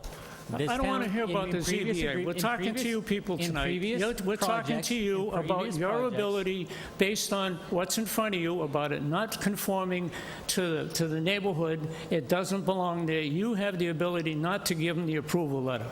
Plain and simple. We don't. I'm not give them- deferring to the Sir, ZBA. Okay. Whether we give them the approval letter or not, they have a right to go straight to the state and file. That's a reality. I know more about this process than you realize. I've done a lot of work and homework on this process, and I understand how it works. So you're singing to the choir, but number one, we're talking to the select board tonight because you have the ability to stop this by not giving the approval letter. This does not fit into that neighborhood. Common sense tells everybody that this shouldn't be in this neighborhood with all these kids running around on the streets. The street's not wide enough. And that street's a long street, and there's a lot of connecting roads off that street all the way down. There's a lot of people there, and it's going to affect everybody. It's going to affect the tax base. Through the chair. Yep. So 40B, again, the new 40B whether we guidelines- approve or not, we don't actually stop this, because the developer has made it clear he would still proceed. It's not whether we support the developer or not, it's about trying to get what we can out of the developer for the neighborhood. It's the wrong way of looking at it. So If he wants, if he won't give Yeah, us we lost audio to the you're not selectmen. going to get anything out of him, And- you should stop the process. All right, so we're not the only He ones. can't make it on his own merits without doing that, and All you right, should just apparently stop the things- process. It's not, again, you guys represent the people of this town and the people of this neighborhood. They're going to be affected for years and years and years by this project. It doesn't belong there. Your own, the town plan, the master plan, says where you want 40B projects to go, and it's not Wallace Ave. Was it Dave was that DeLawless has plan been trying to certified, do sir? this for 20 years. Madam Chair. Yes, sir. I'm sorry, I'm getting carried away. Parquet. Madam Chair, you need to recognize who is speaking. If Mr. Paquette has the floor, none of us should be talking. Right. If we have the floor, no one at the podium should be talking. We need to have an orderly meeting so Thank you, Dan. Mr. Paquette can get through what he has to say. Yep. We had this public meeting to hear from them, not from us. So please just, Please continue, sir. All right, thank you. Before issuing a letter of approval to a developer, the selectmen should create a process to get the opinions of all the boards and departments. The developer should pay for notifying more than the direct abutters and an impact study of schools, etc. State rules now allow zoning to be changed, does not say the town can't require additional things of the developer and have them pay for all things needed to get the letter of approval. We don't need to give them an approval tonight. As Danny pointed out, I think we've only had a week's notice of this. As I pointed out to you and Danny pointed out, we would like this, if you're going to give them an approval tonight, we'd like to postpone that meeting to a later date where we can have a little bit more time to talk to and look at the things that are going on. Hello? Because all Is this the- year that went by, we weren't the involved in hearing it at all. over? I don't think it was over. The selectmen are the gatekeepers of this issue, and the impact it has on the town got a and its little too people. heated. The developer does not care about either. He has not even produced a real plan, but I guess he has now. Please do not allow the developer to dictate to the town on what's good for us and where we need it. We will all have to live with this decision for a long time, which I think I've said ad nauseum tonight. But this is obviously is a hot button. There's an awful lot of people interested in this, and the trouble was that we only got a week's notice. And all the people that want to know about it, I think we should postpone this, send out another letter of notice to those 70-plus names that they did last time, use the same list. That seemed to work good. And let's have another meeting on this process, and let's have Dan Craig, as he was appointed to at the last meeting in September about this. If there's any more meetings that are going to happen about this, let's have Dan Craig join that meeting. It was something that the selectmen approved, and it's in the meeting, minutes in the meeting. So I have a lot of redundant issues I've made notes on, but I think you get my point, and I think you get the point of Dan Craig. And the problem tonight is that there's not enough people here that usually could be here because of the notification process. More people need to be notified so we can have a proper meeting and talk about this in a timely manner. And I suggest we put the meeting off because July's a vacation month. We go to the end of August, September. Okay, thank you, sir, for your comments. Thank you. Thank you. I want, and there's someone online that wants to speak, and also Danielle will be handing out a sign-up sheet. If people want to get signed up, they can put their information on the sheet. Please circulate it. So we have someone who is participating in the meeting remotely. Let's see if we can get them to... James, 100 Wallace Ave. Can you speak up, sir? James, 100 Wallace Ave. Thank you. Yeah. I don't know how many people did get notifications. I was probably one of the select few that got the notification about this meeting tonight. And then I went word of mouth to my neighbors. And enhancing our roads, so you're going to take property away from us to build sidewalk and all this. And I know what the loop agreement and everything and all this stuff, but like Ed and everyone else and Dan that's been on Wallace Ave since Dirt Road, Dan, I'm sorry if I'm dating you, Ed, you stated it already, but we don't need this 40B. If you want to develop that land to do single houses or complexes or duplexes, you can do 6 duplexes. That's 12 housing right there. You don't need apartments. You could develop that land to make something better than doing these 40Bs and affordable, and I'm using air quotes now, affordable housing. There's no such thing as affordable housing. So, and enhance our roads and everything else. We have 3 little kids, my wife and myself.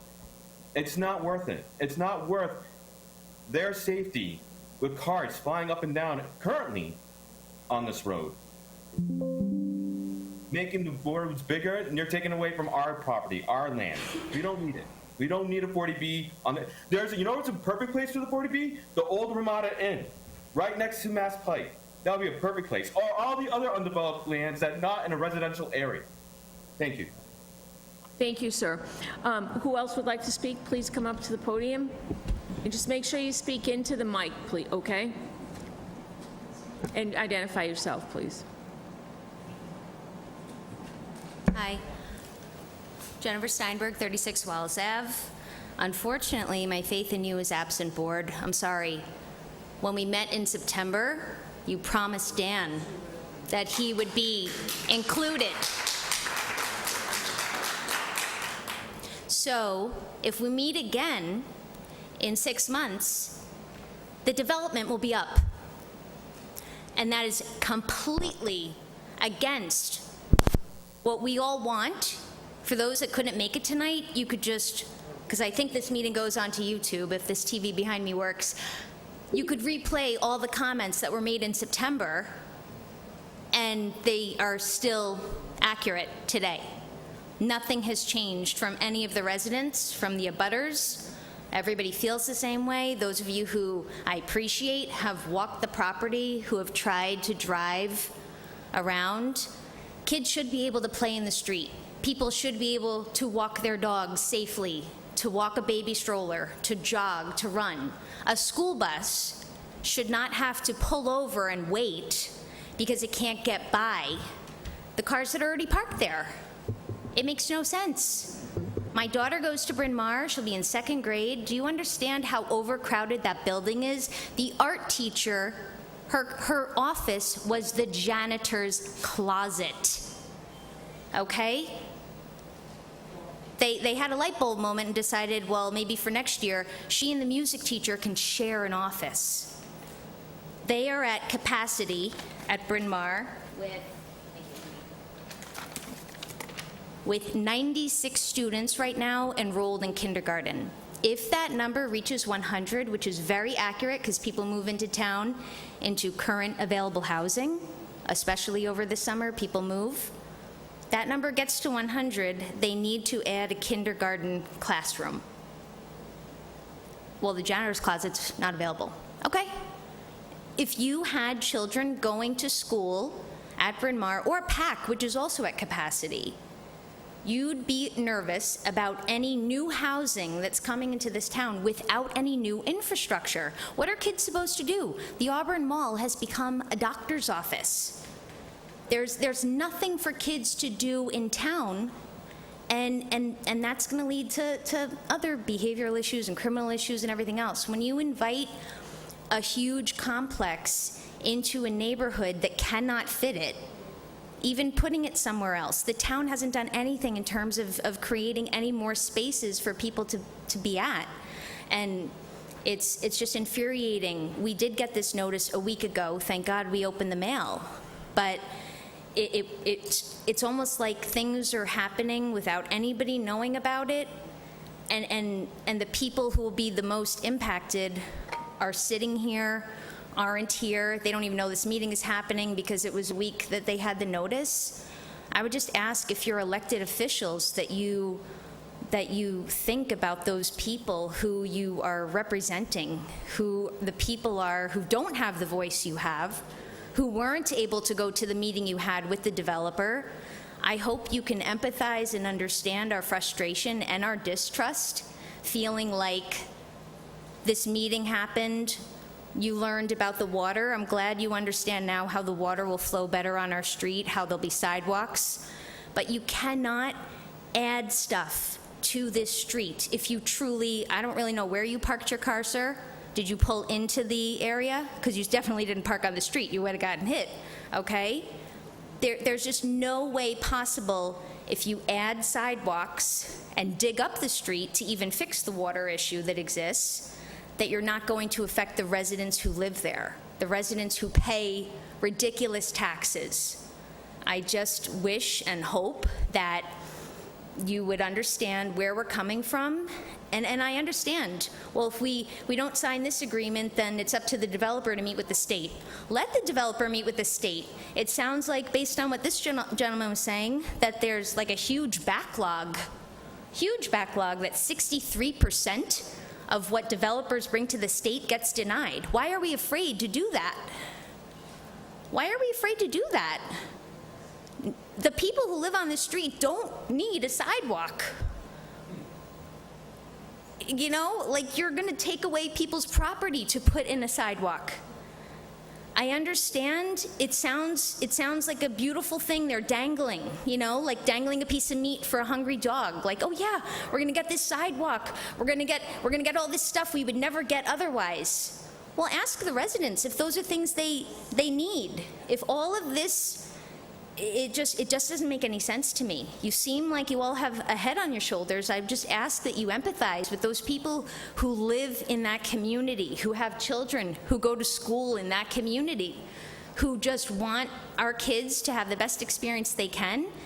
And we want the kids who might move into this town to have the best experience they can. But it just makes no sense to go forward with this based on the fact, well, we're damned if we do, damned if we don't, but if we do this, they're going to give you sidewalks and they're going to fix the water. It makes it look like you gave up. It makes it look like you said, well, you're going to do it anyway, so give them the free stuff. Make the developer do this extra stuff that he didn't have to do. And I'd rather you say, whatever expletive you want to put in there, but no, we're not going to sign off and say this is okay because we support the community who elected us. Thank you. Thank you.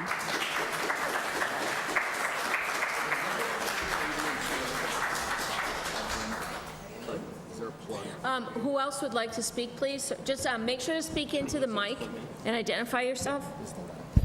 Ralph Capaldi, 94 Wallace Avenue. I don't really think I need a mic, but I'll use it anyway. Here's the real problem. The real problem is because what we agreed to, meaning having Dan Craig be our spokesperson, was not adhered to, we're all in the dark, and you took our voice away. Maybe not you, but whomever it was took our voice away. We don't have an ability to talk about what our issues are in a real way. And as you've said, this is not a Q&A, so we can't ask you any questions. So what I'm asking you to do is to not vote on this today, to go back to the original agreement. We agreed to do this because we did not want to have 40 different people berating and calling about these issues.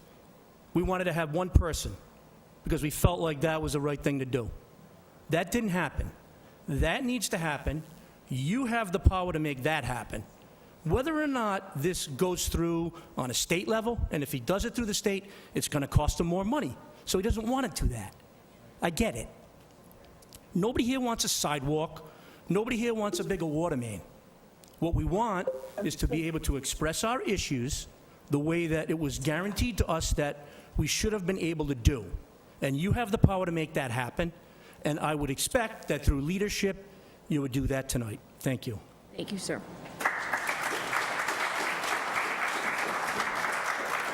Who else would like to speak, please?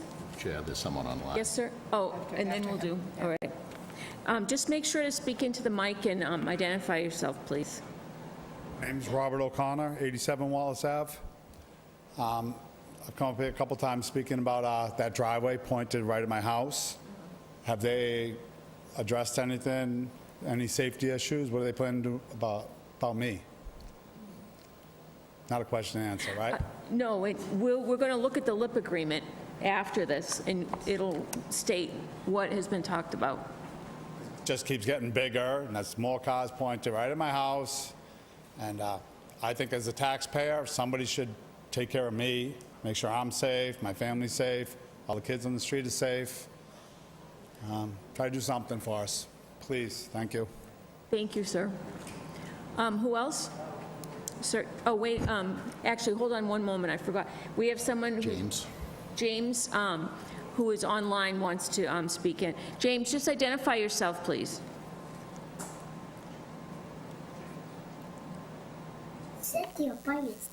So this is Darcy. I'm at 100 Wallace Ave. I do have 3 kids, one that is going into kindergarten at Bryn Mawr. I just want to state that you have many, many kids who are playing basketball in the street. My kids are hanging out in the street, and God forbid if one of those kids gets hit, you're going to have 200, 300 more cars going through that road.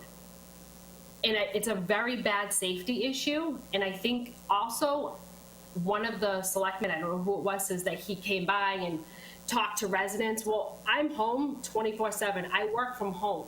So if you would like to come and knock on my door and have a conversation with me, I'd be more than willing to have a conversation with you about the safety of my children. Thank you. Thank you, Darcy. Thank you. Now, thanks for holding on, sir. Byland, 19 Byland Ave, Precinct 2, Town Meeting Representative.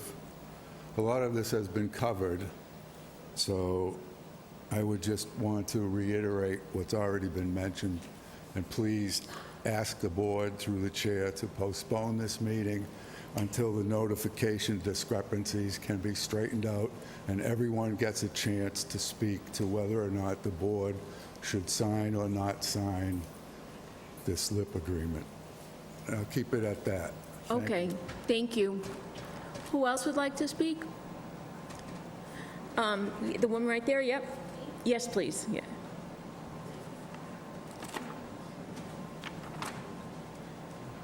My name is Jenna Holbrook. I live at 36 Walnut Ave. Although I'm not on Wallace Ave, I am in a butter, and I never knew about this project. When I got my letter a week ago, that was the first time I had heard anything. So this is very, very new to me.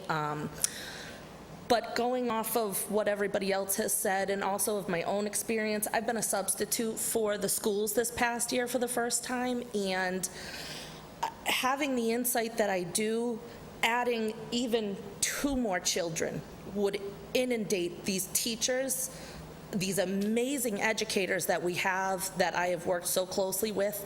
They are just pulling at their heartstrings, trying to help every single child with what they need. And as the years go on, children need more. There's more things that come about. There's more special needs. There's more inclusion. I just don't see adding even 5 would not help at all.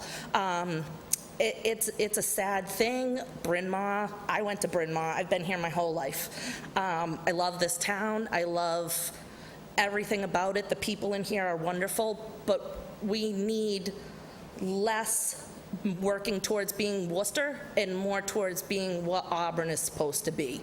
I know we were just recently rezoned.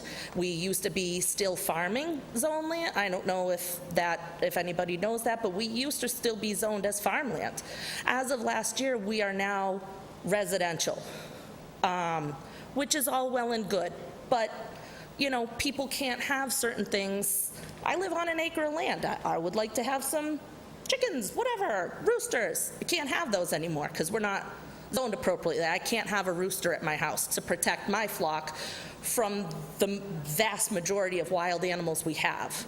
So if you're now going to take 5 acres away from all these wild animals, which sounds very trivial, I have bobcats, fisher cats, I have a bear. We have black bears that roam our yards all the time. My kids know at 5 o'clock, oh, it's bear time, we better check before we go outside to play. You're gonna push them into our homes further. And it's just going to make, we can hear the coyote scream all night. Everybody knows. We hear these coyotes every night. So what are we going to do when my kids want to go out and play at dusk and, oh, we can't do that, it's coyote time. They pushed them out of their homes. It may sound trivial, but it's something we all live with every day. And between my kids, everybody else's kids, I love all these kids so much. I just don't want to see them fall into the cracks and become the city of Worcester that we are not. We're Auburn. We need to stay Auburn and go back to what we're supposed to be here. Thank you very much for listening. Thank you. All right, who else? Who else wants to speak on the Wallace Ave? Well, actually, you went. Let's try someone who hasn't spoken yet, okay? Mr. Rafferty? Oh, that lady? Yeah. Oh, well, she could come and tell us. Right. Al Rafferty, Paul Street. When Wallace Ave was brought up at the Selectmen's meeting, when this meeting was planned, Yeah. I have to give credit to Mr. Corain because he said, notify the abutters. And I believe, my memory's not as good at my age, but I believe he also said to the town manager, make an effort to notify more than the usual 300-foot abutters. I seem to remember that. Yeah. Now we get some indication tonight that that didn't happen. It's not the first time this has happened. I can tell you about other abutters who haven't been notified properly. And you got to... I believe he said, do it like you would a planning board. There you go. And so you have to ask yourself, why would they not notify your abutters? That's so they can pull the wool over your eyes. And so I think that, and I'm not sure if the people who said they weren't notified, who aren't here, whether or not that would qualify as an open meeting violation, but it might. And if it does, and you take a vote tonight, it can be overturned. And so you need to really seriously consider whether you want to take that vote tonight, quite frankly. Okay? Because we're going to make an effort to find out the abutters who claim they were not notified properly. And like I said, I don't know if that will apply, but it might. So once again, kudos to Mr. Corain. He said notify, and it didn't happen. Any other people would like to speak? Ms. Paquette again? Yep. Is there one in the back, too? Oh, okay, yep. Just something briefly. I got sidetracked when I was talking to you the first time. The traffic study stated the last time with the 72 units that it was going to be an additional 536 trips a day. Now, that's just for the residents. That doesn't count family and friends, delivery trucks, et cetera, et cetera. Now that we're going to 96 units, that's going to change again. Now, also in that traffic study, at the very end of it, on the last page, it highlights the fact of, all the different things that they studied, the intersections and the movements, et cetera. But they highlighted that a safety inspection needs to be done for that road. That was never done. Thank you. Thank you. All right, was there someone in the back? Can I speak on that? Go ahead. Yep. If I may, just because there has been a lot of discussion about this. We went out 900 feet, not 300, 85 residents. Obviously, it's not enough. We can do more, and I'm sure the board will decide that, but we tripled what we normally do because it is an important issue. It's an important issue to you. It's an important issue to me. It's a very important issue to the board. So I know I'm not supposed to speak right now, but I didn't want it to go on that we did not notify people. We went farther than we typically do, and we have no problem doing that, ever, even moving forward on any other issue, notifying public. All right, thank you. And someone in the back, yes, come on up.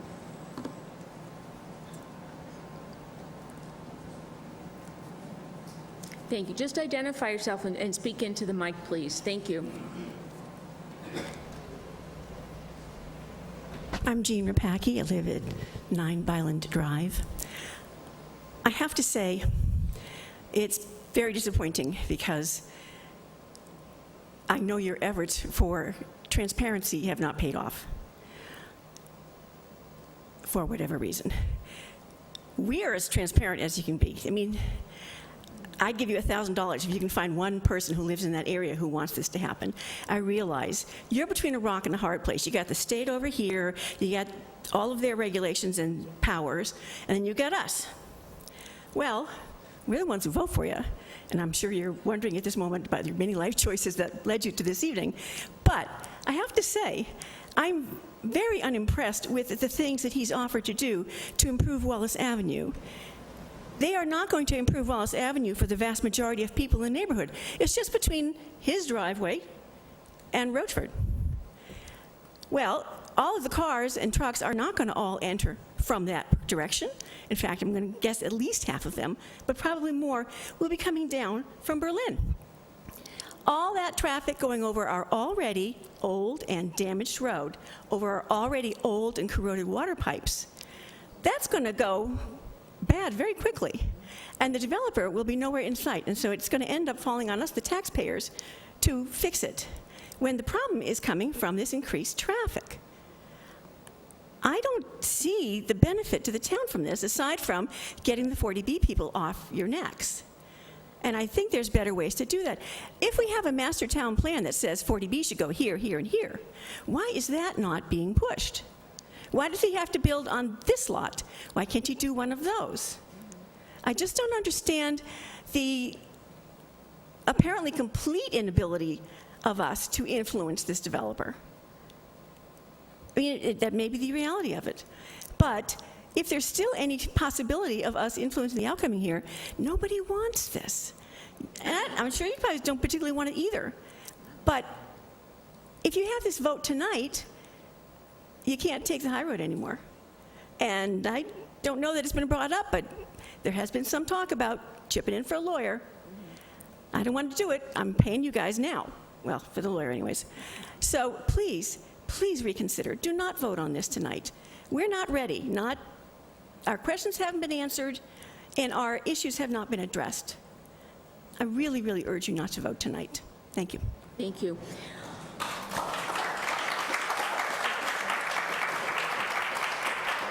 All right, are there any other public comments? Sir, yep.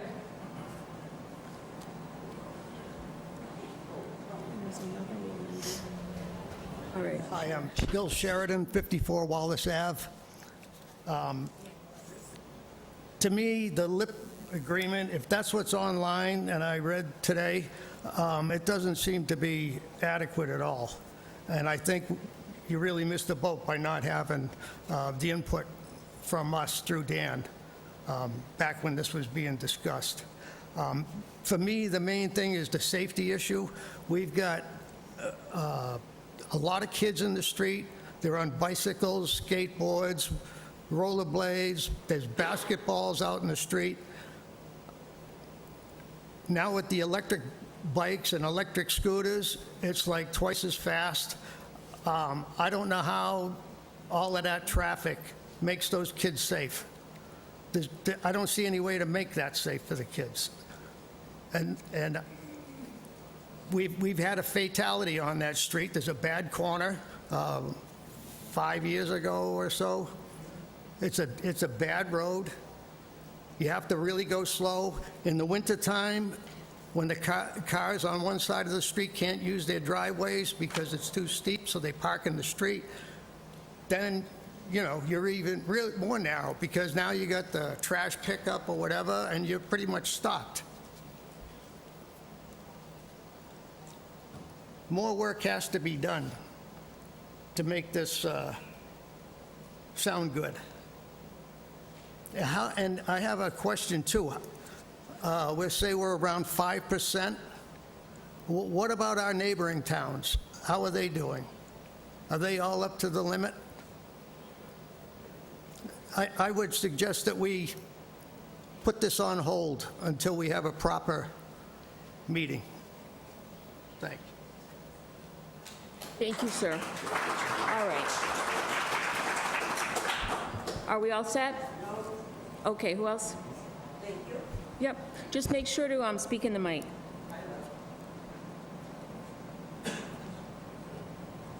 everyone. My name is Lori Willette Capozzo. I live at 40 Green Street in Auburn and have for 62 years. My father has been living at 40 Green Street in Auburn since he was 10. He's seen a lot of development in this town. He was also the town plumbing inspector for about 45 years. So he probably inspected most of the homes here. My brother is now the town plumbing inspector, okay? The family has been here forever. My grandchildren come. Green Street is a dead-end street. And what happens, if you could get off your cell phone, sir, I'd appreciate it. I am speaking.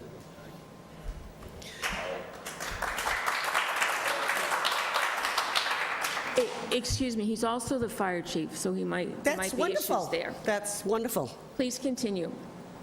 I'm a resident and have been for 62 years. Now, I didn't know anything about this. Jenna got the notice, and she lives further away than I do.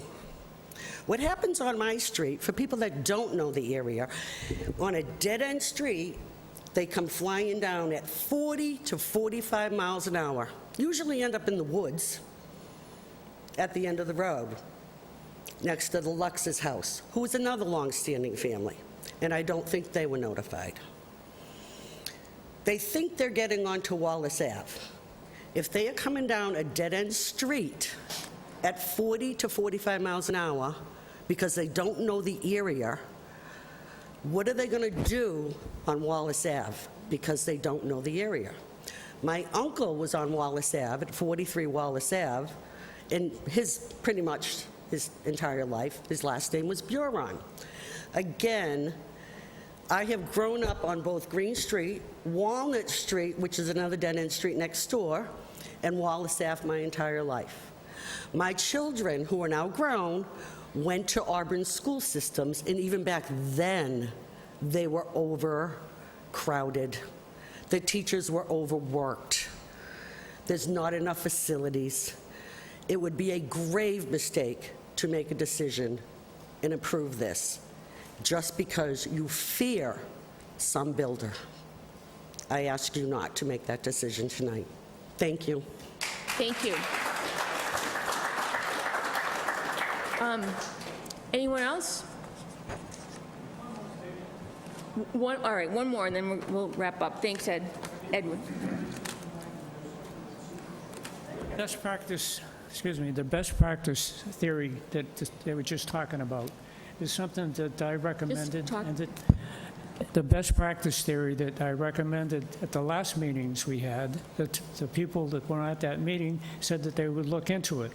In other words, see what the other towns are doing, because at the time I showed them a lot of the towns around here are denying these developers, and they're not having any problems with it. And again, that goes back to the numbers I gave you. 69% of them don't go through the review process. So a lot of the towns have taken a different look at this. Like they have somebody in the town that's responsible to keep everybody updated on the changes. And there's been a lot of changes to the 40B practice. So I think that's very important, that the town look to the other towns and see what they're doing that's working and utilize some of that information. It's a good business practice, so everybody uses it. So enough said. Thank you. Thank you, sir. Do you want to say it? Do you want me to say it? The thought here is, and our town manager suggested this, some of you might remember, I think Mr. Craig, you mentioned this, you went to the meeting where we had the consultant speak about 40B and explain everything. We're thinking it'd be a good time to have this person come out and speak to us again, specifically about this project. We can have them come at our next meeting, and then she could tell us what we can and can't do, because she knows the law very well. She works with it all the time. We did notify 85 people, so we'll make sure to do that again, okay? And if anyone wants to be notified also, make sure you sign up on that clipboard, on that paper that went by, so we'll be sure to add you. Make sure to write legibly, okay? Sir? When is the next meeting? We're thinking, well, it's July 7th, and we're hoping that this individual is available. So we're going to look into that. Okay. Maybe the 21st. It could be the 21st, too, all right? Do I hear a consensus of the 21st instead? Yes. All right, so we'll make sure, try and make sure she's available, fingers crossed. Does anyone on the board want to speak? I would. Mr. Chambers? Yes. So it's apparent that we didn't invite them into the process. I feel like we should try to make that connection. Yep. Again, this board isn't approving or denying it, and I would like that education to happen. I know we hear schools, and we do empathize, and every step of the way, they don't care. They don't care about the schools. They care about safety, but when we ask what that threshold is, they don't provide an answer. When we say we've got kids in the street, and they're like, oh, well, we say there's 500 accidents. They're like, oh, well, that will be less. Like, again, we've gone through this with others, and I can tell you, I want affordable housing, but I've gone before the ZBA and spoke on behalf of the residents as well on things that aren't right. And I'm not telling you that this is the final piece. There is a long process to happen. It doesn't stop here. It doesn't stop with this board. And again, whether we agree or not on a LIP agreement, it's going to move forward. So I think, again, if we can set up a meeting with the representative to go over and, again, address some of these things. And I don't know if the developer is open to changing at this point, but it doesn't hurt to at least try. I do know that Mr. Coran and myself had a lot of what you guys brought forward in mind. And even in this LIP agreement, we don't say they have to do it. We say work with the engineers, work with the residents. Specifically, we talk about that one resident whose driveway or lights are going to be shining in their driveway. We didn't say you have to correct it. We said you work with them on the best solution to do that, because we're not the engineers. We don't know what that solution is going to be. So we try to take what you guys had in there. And again, there is a number discrepancy on that. But if you don't do it, that number discrepancy doesn't fix some of your concerns, and I'm not saying that they will. I'm for fighting it if there's something to fight on, but increased schools is not gonna win that, and I haven't heard anything. Yeah. I agree, and we've had state representatives in here. We've had discussions about how to make it, because it is a community issue. It's not just Auburn, it's others. We're getting hit hard, and again, I think we should open it back up and try to bring them in, have that discussion, and understand what this board is and what it isn't allowed to do, and that a lot of these concerns will be addressed in ZBA. We can certainly outline them, but we're not. The ZBA could look at any LIP agreement and say we don't agree with anything on that. It really does lie within them. Okay, thank you. Mr. Crane, did you want to speak? No, I mean, I just wanted to reiterate what Mr. Chambers said, in that I'm fine moving forward. I'm fine, I think it's a great idea to have the 40B representative come in, explain the process again. She explained it to the ZBA and those others that attended that meeting. Yep. But I just want to be clear, we don't want 40B. Somebody said it earlier, and I've said this at several meetings, there's nothing affordable about 40B. They're 80% AMI. The units are not bringing affordable housing in. We negotiated some additional lower income units into this project. But 40B is, essentially a state law that is forcing municipalities like Auburn that are not at your 10% threshold to accept these projects and to go through a comprehensive zoning where the ZBA wears the hat of every other deciding board, the planning board, conservation commission, everything. ZBA has final say. And that's where all of these issues are gonna get aired out. That's where all of these issues are gonna be heard. And I can tell you, we had Senator Moore in here. We had Representative Frost in here at our request. We were the first municipality in their districts who asked them to come in and talk specifically to us about 40B. And for about an hour and a half, we told them everything that was wrong with 40B and everything we wanted them to do at the state level to correct the law. And they're now going around to all the other municipalities and saying, Auburn wants us to do this. Are you willing to sign on? So don't think that you know, I don't want you to have the perception that we want this type of project on Wallace Avenue. You're correct. Our master plan has identified areas where we want to see development, where infrastructure is better for it. And, you know, we advocated, this board is the one that brought to town meeting a moratorium, if the AG signs off on it, to allow us to better align our zoning, with those master plans, because we have done great plans and then we have not followed through. Previous boards have not followed through to make sure that when developers are coming to town, we're pointing them towards these parcels where we want to see development. Until we do better planning, this is the stuff we're stuck with. And the select board does not have the authority to say yes or to say no. It rests with the ZBA. What the select board can do is say, in return, we want you to do extra. We want to try to extract mitigation out of you that you do not normally have to pay for our endorsement on the state level. It doesn't guarantee the plan moves forward. The ZBA gets that point. And that's what we're trying to do. We're trying to get the best proposal if it goes to the state and if it goes forward. I can tell you we have raised issues for Perry Place and for other 40B developments where we have sent in 20, 25, 30-page letters saying schools, saying traffic, saying environment, Conservation Commission. Perry Place is building within 25 feet of a wetland. Within 25 feet of a wetland. We negotiated with Wallace to stay out of the 100-foot buffer of the wetland. Yet Perry Place, the state said, you know what? Looks good, move forward. So we sympathize, we understand, we agree, but time and time again, we're getting told that doesn't matter. That doesn't matter. It can go on to the next level. It can go on to the next level. So we're faced with either taking what essentially amounts to a symbolic stand against it, or we can try to say at our level on this agreement, we are going to try to get everything we possibly can out of you, knowing you have to go through these other steps, and knowing that the ZBA is the one that can say no. So I agree with, you know, bringing in the 40B consultant and asking her point blank if there are other issues that can be done, that can be utilized to make this a better project or stop this project in general. But in the end, at some point, this developer, quite frankly, will say, I'm not going to continue down this road. Forget your friendly 40B, forget your lip, I'm going directly to the state. Because that's what happened with Perry Place.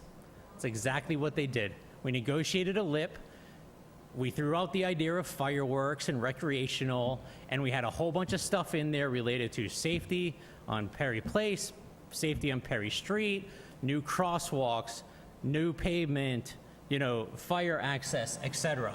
And they said, you know what, this process is taking too long, forget it, we're going to the state. And the state, within 60 days, said, you guys are good to go to the ZBA. So that's what we're facing. So I don't want you all, I don't want anyone leaving here thinking we support, you know, 40B anywhere they want in Auburn.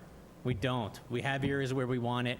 Unfortunately, our zoning is not set up to support the plan, and previous administrations and previous boards have not gone out and done a very good job of marketing to developers like this gentleman who, quite frankly, compared to other 40B developers, I will tell you, has a better reputation in municipalities where he's worked in than some of our other 40B developers that are working in town right now.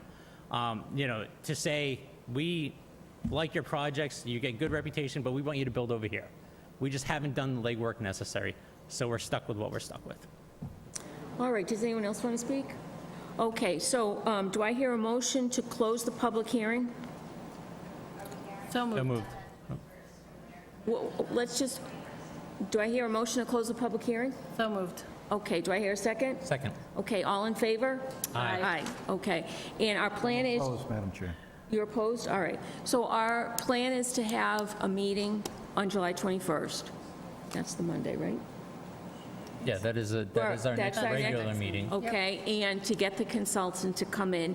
And as we did this time, we'll notify the 85 abutters, and we'll put notices on the website and on Facebook and things like that, too. Okay? Yeah. We did 9. Well, I'm hoping people just didn't, toss it. Double it? Yeah, well.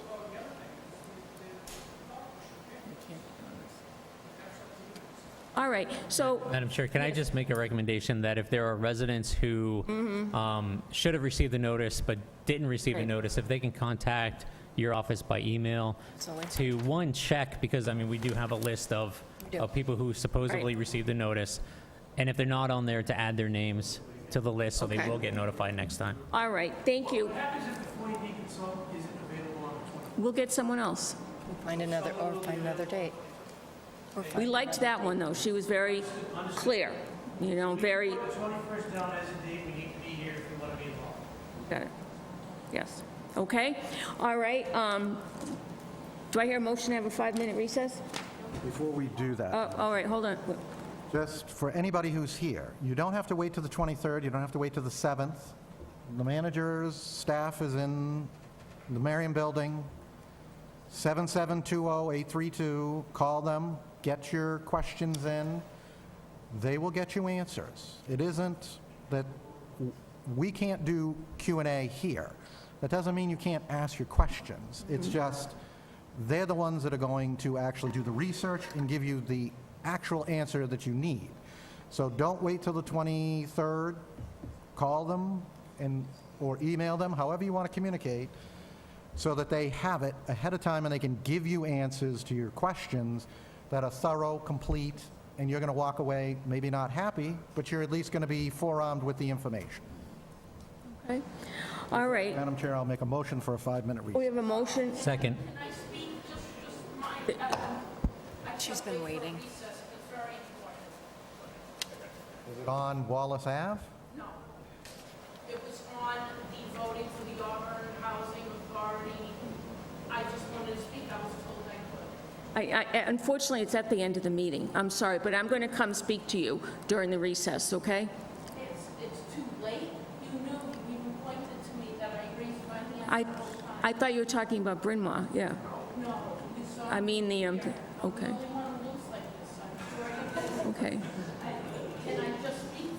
Can you just give me, it's probably going to be 3-4 minutes. Yep, I appreciate it.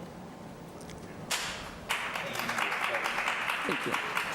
And identify yourself and speak into the mic. My name is Trina Ginkus, and I appreciate you taking the time to just listen to me on this topic. I really do, and I appreciate everybody here as well. I've been a resident of the Auburn Housing Authority for 12 years. I've witnessed an awful lot within the different properties that Auburn Housing Authority oversees. It's a very difficult job to be the spokesperson for the residents up against the board.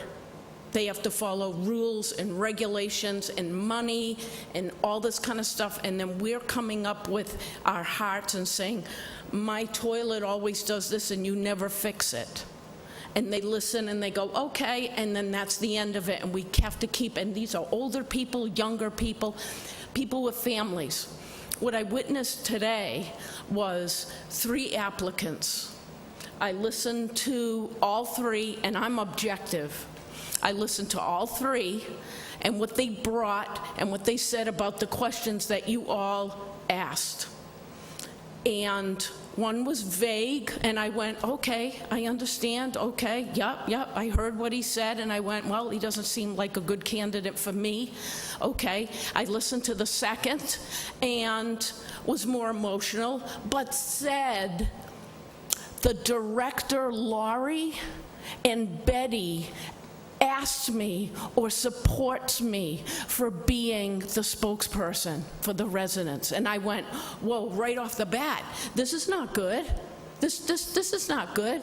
And I'm going, okay, how long have you lived here? Have you seen all the other properties?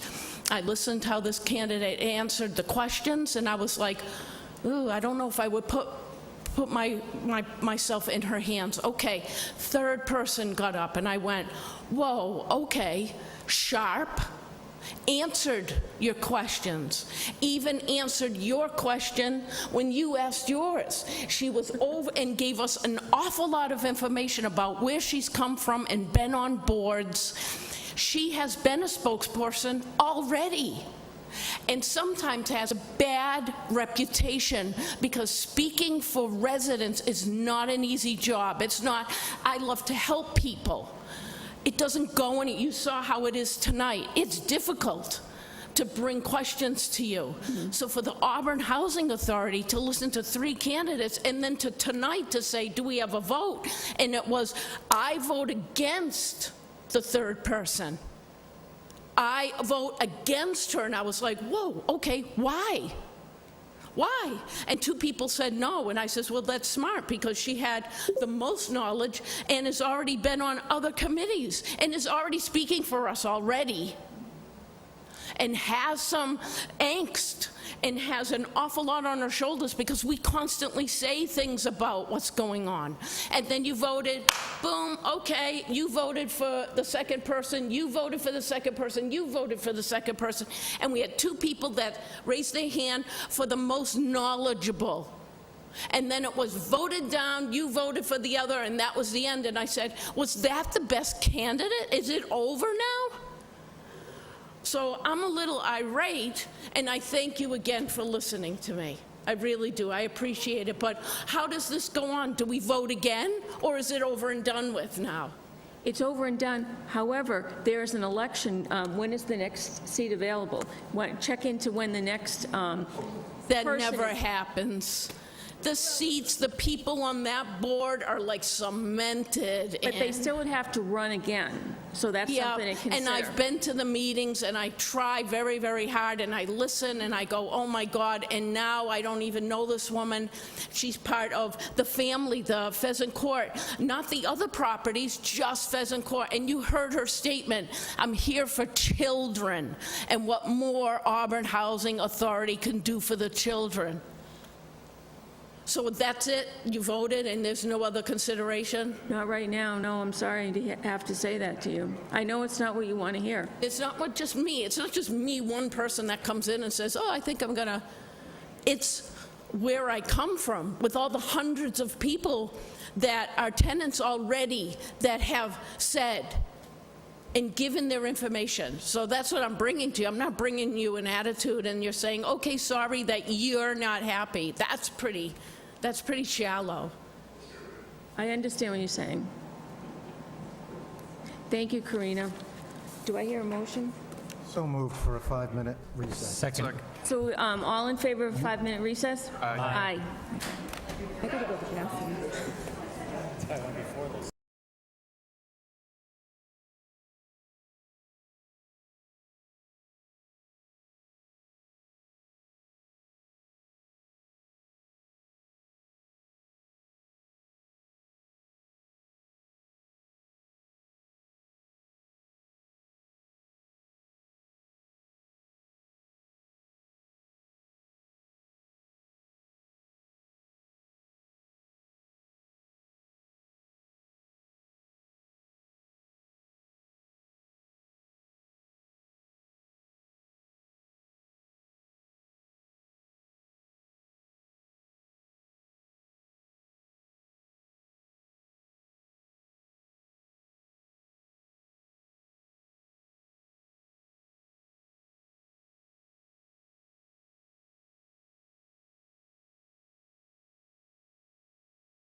Thank you.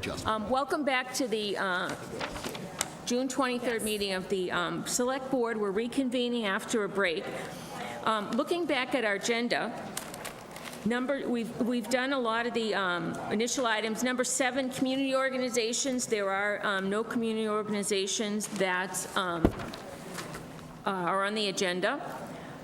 Departmental items, we have 9B, Capital Improvement Project CIP report, and our CFO, Karen Harnois, is going to come and talk about that. Thank you.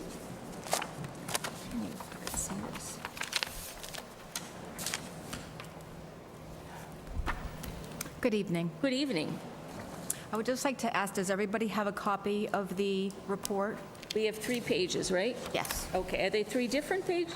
Yes. Okay, thank you. All right. Okay, thank you. So I'm going to present the capital project balances, the projects, and I updated the balances as of June 12th of 2025. So these are the balances that are in the capital projects. Generally, this is where the money was borrowed. In a couple of instances that we'll go through, we'll see that there are some other sources of funding that was also included. So what I did is I went through all of the accounts that were on the books. I put in, as you can see, some of the years go back a little bit. So I put in the years, the balances, and then I reached out to each department that was responsible for the article to get comments as to whether we should keep them open, whether we should close them or repurpose them. I'm not sure if you want me to go through, I'll go through the different categories. Do you want me to go through each one of them and just kind of quickly go through and talk about the comments from the department heads? Yeah, let's talk about what this is first. So these are the articles from town meetings, correct? These are the articles from town meetings that are generally concern borrowing. Yep. There are also other articles that are funded by different sources that are on a different point within the book. So we can discuss those at another time if you'd like. But this is generally borrowing. Okay. And have you identified some that we want to keep open and some that we expect to close? Yes. Okay. So we'll start with the DPW. So I sent that over to them. I said, I would like you to explain whether we want to keep that open, the expected date of the expenditures, or if we can repurpose and close. A couple of them, there's a couple of older articles that have to do with the Pondville Dam. Wow. Yep. That go back quite a ways, that talk 1990s. Wow. Now, the director commented to keep them open, that they'll expend them in fiscal '26. But since they've been on the books for so long, there's no reason why we couldn't close them at this point. Okay. Do you want to go through everything and then have member questions, or can we do member questions Why as don't we go through? we should do member questions, because it'll take too long, but let me just make a note too. So, and just for the viewers at home, so the money goes, is in an article, the DPW requests the money for a particular purpose, they would expend the money, and this is the money that would be left over, correct? Okay. Correct. This And is- it's usually, there always is at least a little bit of money left over, because you want to given that whatever price your project or whatever you plan to buy, you want to maybe ask for a little more above it, because you don't want to have to come back to fill in a deficit later, correct? All right, so that's the story. So let's ask questions. So in addition to that, sometimes the scope of the project isn't fully known or vetted, so projects change. If there is money left over, because it was borrowed money, what are the options with that? I know typically the money gets spent in the same manner, but if we have a project that's many years old, we don't have a project for it, what happens with that money? Right, so correct. So I also did reach out to our auditor just to kind of talk about some materiality levels on some of these projects. So generally, he and I were talking about if something is under $5,000 with borrowed funds, the projects if they're completed, they can be closed, which would mean we would close it to the general fund, we would certify the amount, and then it would come back to us as free cash. Some other options that we could do is to repurpose. So we could repurpose to another project that we could borrow for an equal or greater amount of time. So that's another option. If we'll see something further on too, there's certain things with debt exclusions. There's other rules because we voted a debt exclusion on that. We can vote it to another project. That's a debt exclusion. For example, if we see a little bit further on, like if there's some money left from a school borrowing, we could repurpose that to say like the fire station, because that would be like an equal or a longer period of life.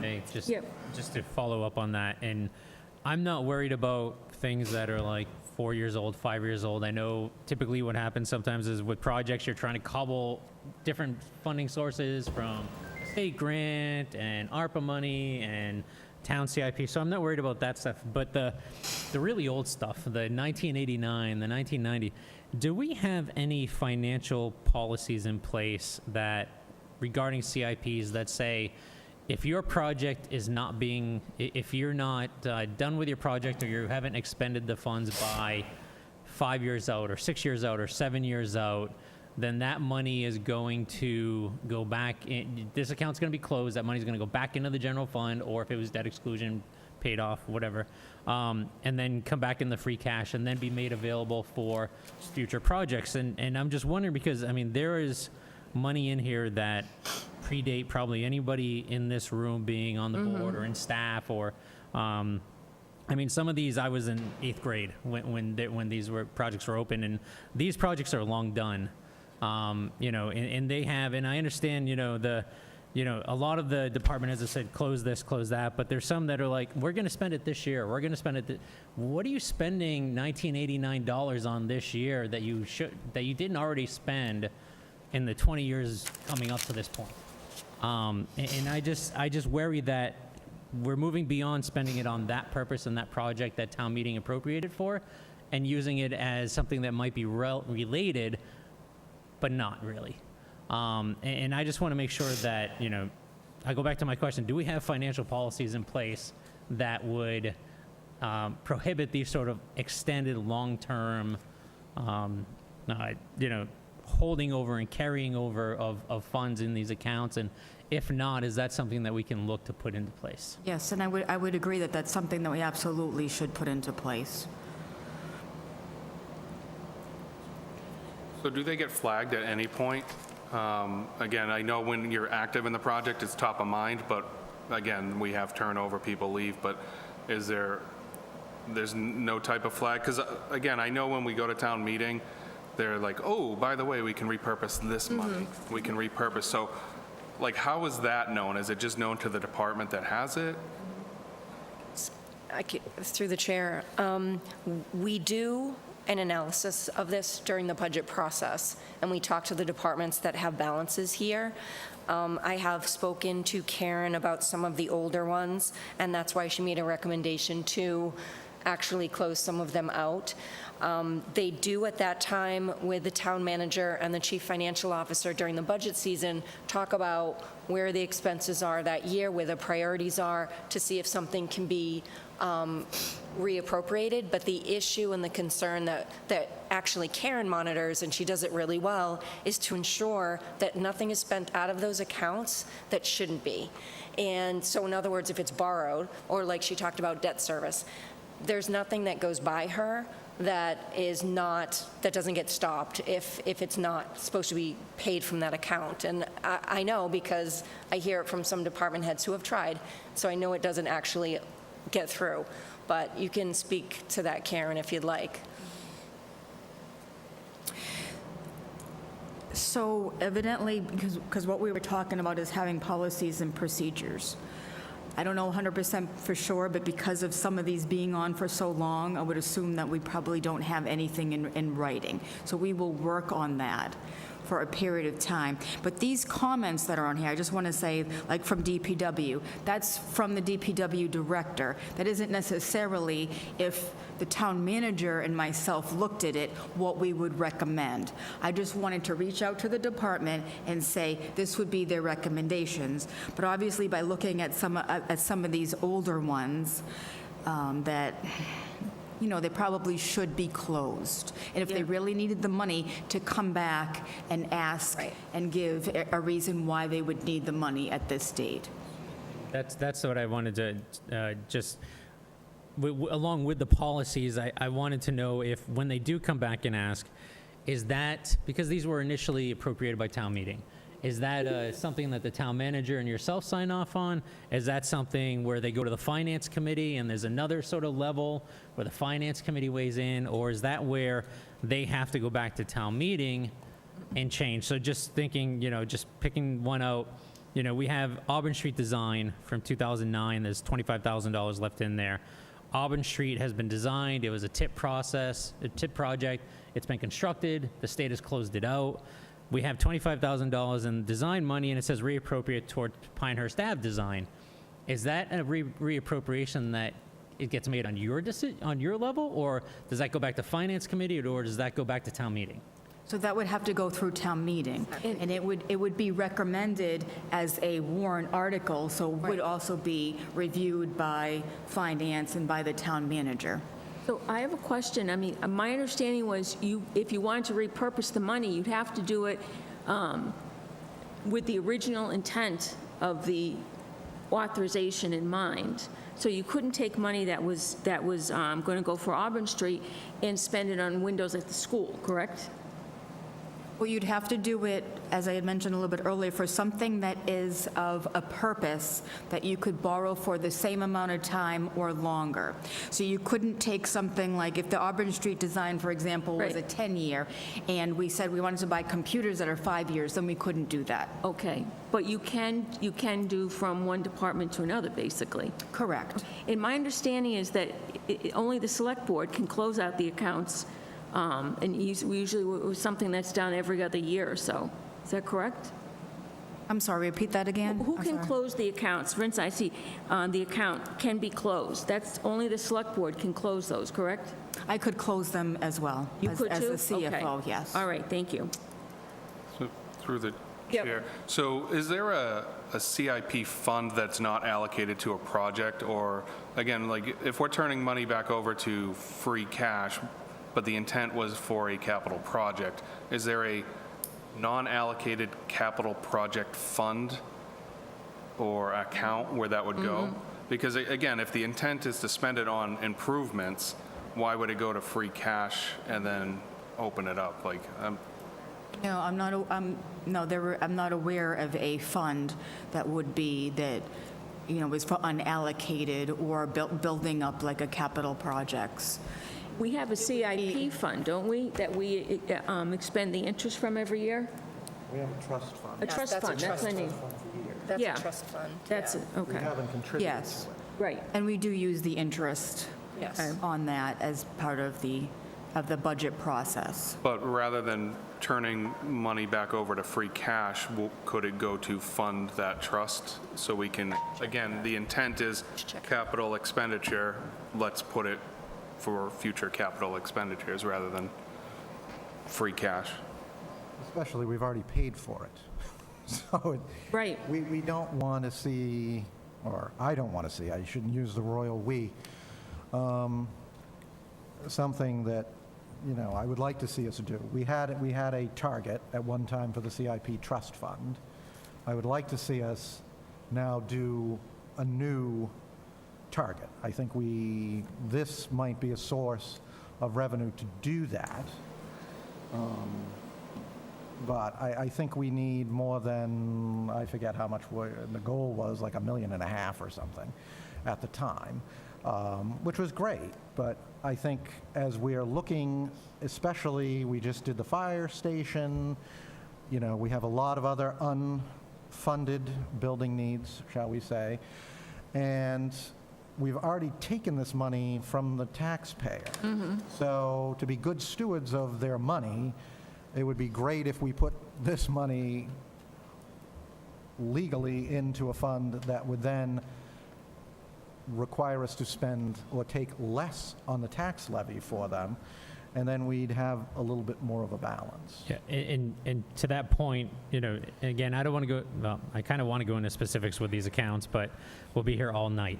But, you know, there are 5 accounts that total up around $330,000 that are related to the Auburn Middle School and the high school, whether it's land acquisition, construction, feasibility study. Both of those projects are done. I understand the high school's already paid off, but is that money that could go and be paid off against the principal of the Auburn Middle School loans to reduce the impact to the taxpayer, you know, and sort of give it back to them in that manner, as another option to, you know, to using for different projects? I mean, I think what it comes down to is just being, and I don't want to say, you know, being more in-depth or having closer eyes on this, so we are being better stewards of the taxpayers' money, I think is the goal of the various members here who at one time or another have asked for this report. And it doesn't have to be a one-size-fit-all. I think the CFO, the town manager, obviously finance, as we do have a policy, as we know. It's not on this, but I would say we need to convene those parties and come up with a reasonable, you know, idea of what it should be, and then let's all support that and move forward. Or, I mean, or, you know, going back, we know that the last budget hearing, we heard that projects on Bryn Mawr that were badly needed were getting set aside so that they could do something else. Well, can that money from the middle school and from the high school be utilized to make the improvements at Bryn Mawr? You know, that kind of, you know, thinking, instead of saying just keep it open for, we'll spend it this year, you know, to look at better ways to spend it. Yeah, no, I think we need to develop a policy, which I'm not saying we shouldn't be looking at. We might be looking at adding, you know, a temporary classroom, if we're hearing correctly from earlier tonight. So obviously, that's something that this money would, you know, we would want that to go to so that people would have a reasonable workspace, our students would have a reasonable study space. Yeah, I think it's not a one-size-fit-all approach. We have to really look at it, and I don't think it's just tonight that we're going to talk about it. I think this is the beginning of the discussion, and it shouldn't be the end. But I think we have a new town manager. I think and we have a relatively new CFO. So let's use those individuals that we've hired to move us forward and give us some good ideas. I do have a question, too. I used to hear from our previous town accountant would talk about arbitrage issues where we couldn't make money from borrowed money. So I don't know if that comes into play in any of these. If this is all borrowed money, we've been making earning interest on it, correct? That's correct, and it could come into play with any of these if they were to come back to us, to the town, and ask about these projects that are still outstanding.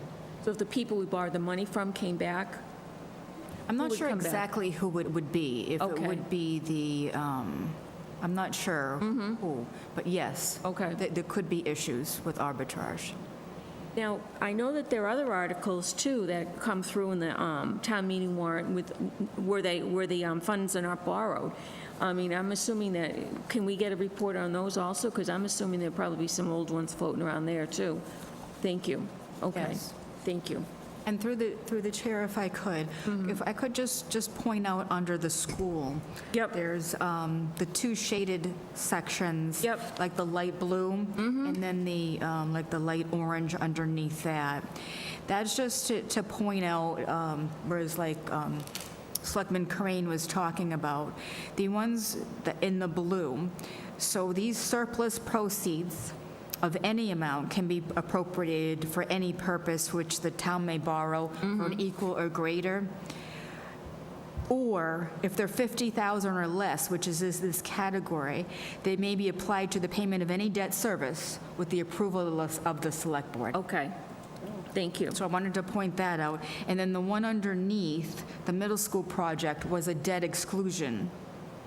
So the funds could be appropriated to a project that is also debt excluded, or if it's appropriated to a non-debt excluded project, then there has to be some recalculation of the debt exclusion if we were to get into that. All right. Is our debt exclusion? No, I take back the question. Thank you. No, that's okay. Yeah, we still have a few projects for the middle school that we're still paying the debt for that were debt excluded. Okay, thank you. All right. Any other questions? Thank you for the report. Thank you. I know I've been asking for it, and I'd love to see the other ones as well, and start having some guidelines and policies in place. So it always baffled me, especially when I first got on, and I'd say, why are we reallocating money for something? And I was told that's the way we always do it. Well, let's understand why we're doing it and how it is. But again, just generally, whatever that policy is, it's out there, and I know transparency was thrown around. I don't think anyone's hiding anything, but the fact that none of us were here back in 1990, you weren't here in 90, were you? Close though. But that's what I'm saying is like I was at high school. You aged well. But that's my thing is like just to be aware of that is it's eye-opening to see. And you know what? Some of these also could be that we're budgeting projects really well, seeing, you know, $25 left in a project. Like, that's exciting to see. And I know in the world of project management, if you're within, you know, a few percentage points, that's gold. Right. So again, it's an opportunity for some kudos on project budgets and spending on what the project was designed for. So. Okay, I do have another question. Aren't these, this information is contained in the town report, is it not? Yes. It is. So we're definitely transparent, because all someone has to do is get the town report and take a look at it and see the values and et cetera. What remains open is in the town report? This is in the town report. Yeah, I mean, yes, they are. Yes. Buried in all sorts of gobbledygook. Well, Things that someone who isn't a CFO isn't going to understand, or someone who's served on the finance committee for a number of years isn't going to understand. Well, they might not be highlighted, but you've got to assume that they're not going to be, that you have to review it and read the report, yeah. I could be wrong, but I think the big thing that's not necessarily in the report is the year that this was allocated. And I think that's really the meat of this report is the year that this stuff has been, you know, initially allocated and out there for. And it has been an oft-asked question at town meeting. So to save everybody's ears, from 29 years of going, this is a question that you're going to get. Oh, yeah. Why did you ask to buy X 2 minutes ago, and now you came and you want to buy Y? You know, the CIP doesn't have the greatest reputation because of that. Now, that doesn't mean that the department heads are doing anything wrong. No. It just means that how we're doing it potentially isn't effective for the department. So again, as we have a new manager and a relatively new CFO, they don't want to hear this is always the way that we've done it, because guess what? You haven't been here long enough to say that, and it wasn't a good comment to make before. Anyway, so let's try and move the town forward, do what we can and other funds so that we actually show people that we're serious about the money we're taking out of their pockets. I mean, that's the bottom line. Yeah, I mean, I agree 110%. I will just note, you know, that I'm happy to hear both the town manager as well as the CFO tonight say, you know, yes, there needs to be policies. Yes, we are going to look into this. And to also say that despite the department head saying keep this open, I think it can be closed. And hearing that, and I don't think necessarily you would have heard that 4 years ago, 5 years ago. 6 months ago. Of a note, too, just from being on the Finance Committee, I have heard of occasions where the CIP money wasn't spent because the the division head was able to get a grant to cover the costs. So that occasionally happens too, which is a very good thing, you know.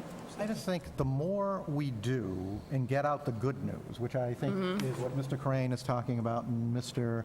Chambers is talking about, and I think both of you are alluding to, and Patrick over there probably is, he wants to jump up, but it's late. He's been up since 5.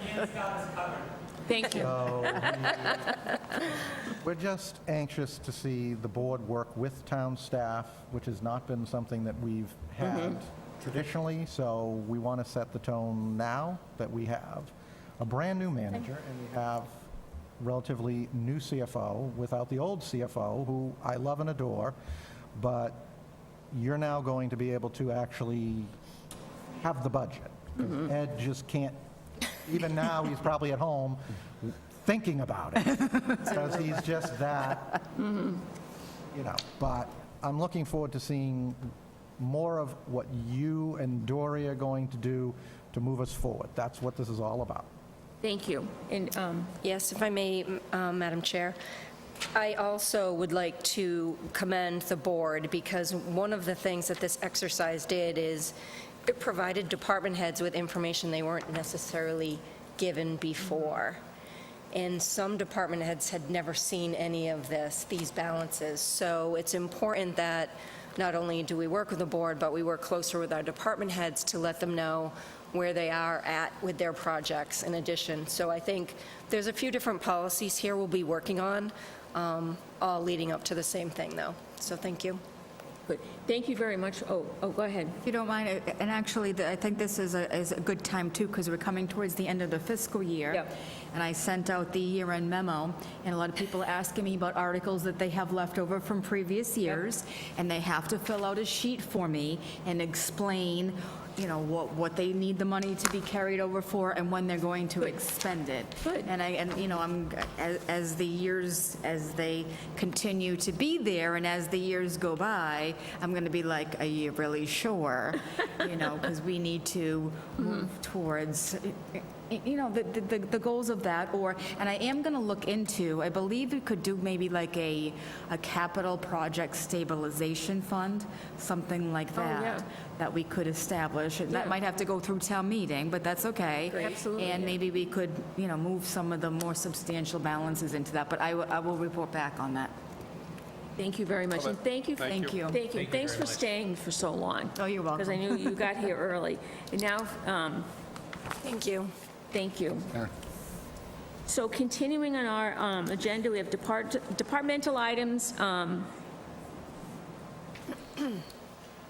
We're done with those. We're on select board. Select Board General. We're on the, okay, we already got that. So we're on select board items. Madam Chair, I would make a motion that we move up item 11. C. C. Yep. Second. Okay, so we have a motion and a second to move up item 11C. All in favor? Aye. Opposed? Okay. Come on up, Ginger. Thank you. Also, thank you for waiting around for so long tonight. It's always a very long day for me. So, Question is, do you actually have to physically be here for this? I don't, but I figured I would just in case anybody had any questions. well, thank you. I appreciate that. Exactly. I appreciate Yeah. that as well. So we've been provided with a list of election workers to be reappointed. These are the people who work at the polls for our elections, Yes. for the town election, any primary elections, and any general election. We always have a primary election, right?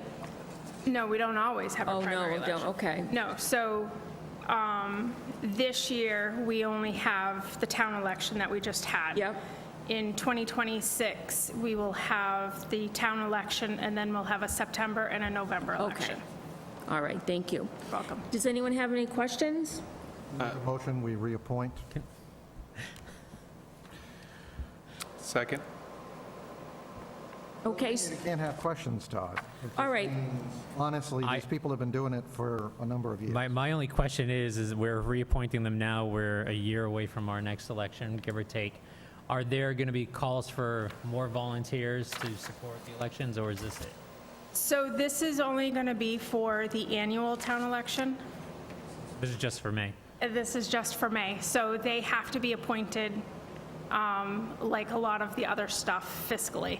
So I have to appoint the ones for next May now, and then come the middle of next year, I'll be looking to appoint more. Okay. Because our, But come January, if you have 5 people that want to volunteer, you can come back to us and I absolutely can, yes. Okay, good. So we have a motion and a second to reappoint the election workers as listed on the page that's provided in our packet tonight. All in favor? Aye. Aye. Opposed? Thank you, Ginger. Thank you, guys. Thank you. Have a good night. Right.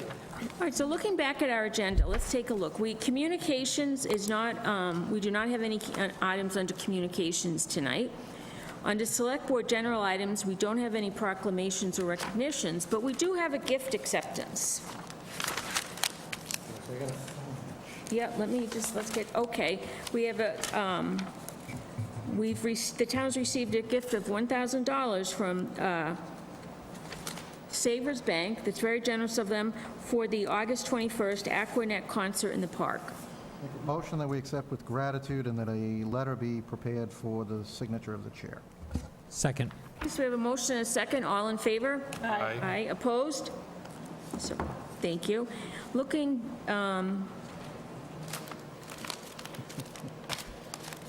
so do you want to talk about the town? We have town manager items next, and you can talk about how we table them, right? Sure. Thank you. Thank you. Where are we? 12. Did we skip? We skipped 11D. 11. I thought we just did 11. 11D. There it There is no It's on the 11D. new one. Oh. Okay, hold on. Okay. Let's just, 11D, right here. so, for the viewers at home, we have, okay, 11D under Select Board General Items, discussion and vote on holding a July 7th, 2025 meeting. I would suggest, and I think we just discussed the 21st. Is that correct? But Or is that a training, that's the training one? Through the chair, the reason we're making this recommendation for July 7th is we got a notification on Friday regarding one of the local business establishments who's trying to have a block party on July 12th. And they worked through police and fire, but didn't go through the DCG till next week. So either we have to tell them they cannot have the event, that it's, I guess, a big block party, or we can try to get their entertainment outside license done on a special meeting on Monday, July 7th. So that was the reason why there was a recommendation. So I would just have open meeting issues with it, but we don't have to vote on it. We're subject to the vote of the chair. So if everybody can make it on the 7th, let's just say we can make it on the 7th. And then Mrs. Kavanaugh will do what she has to do to get the meeting posted. All right, so we don't need a vote. Perfect. All right, but we did discuss it. Very good. So now we're on to town manager items. Thank you.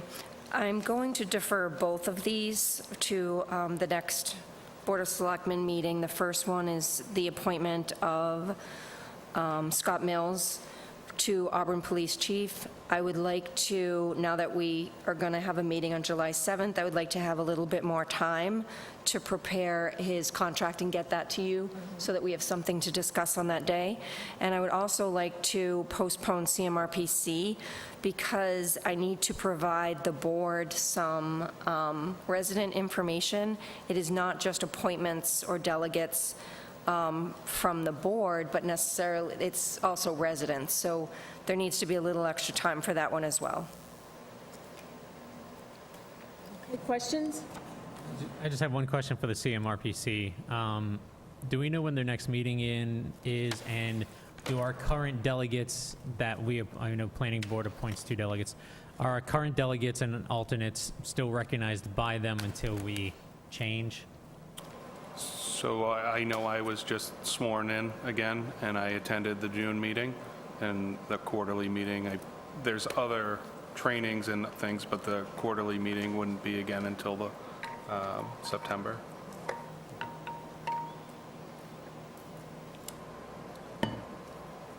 You were sworn in again for the Select Board delegate position? Town manager, I believe, was the Yeah, there's a couple of different positions, and that's why I needed to postpone this. We need an alternate and a delegate from the Board of Selectmen. I believe I was sworn in as a town manager appointee. Yes. Because I think in the paperwork, you're listed as our delegate. I'll look. I can certainly get sworn in as something else if that's the case. I have no problem doing it, but there are a few other options, and I think that's what the town manager is asking for more time to clarify. Oh, no, that's fine. I just, a little confused. All right. Is that you're our, It's 10 o'clock, right? All right, so continuing on, we don't have any tabled items to discuss. We do have member items under number 14. A is discussion and potential vote to forward the proposed traffic study bylaw from the annual town meeting, that was Article 35, to the zoning bylaw committee for consideration. and can I ask that we hold this until the meeting on the 21st?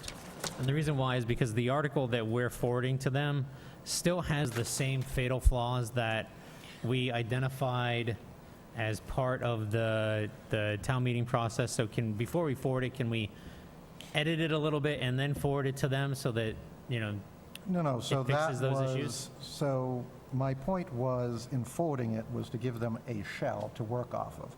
It was not intended that they take that and just send it along to October. I would like the zoning bylaw committee to work with staff, those, land use board members who are willing to give their opinion. This was not to just forward this for that purpose. I understand. I just don't know if the zoning bylaw committee is going to pick up on the fact that it's making references relevant to the city of Waltham, where this was lifted from, and not relevant to the town of Auburn in terms of geographic locations. How about this? We hold it to the 7th. We unearth so I was going to make a motion that we include what we discussed, the minutes, to that. So unless you have something more that you want to No, discuss. that's fine if we're going to include, I don't want to send them down working on something and they might not pick up on it and come back to us and we go, it's the same No. fatal flaw. The reason that I wanted to bring it back is because of those issues, but we all seem to agree that it was worthy.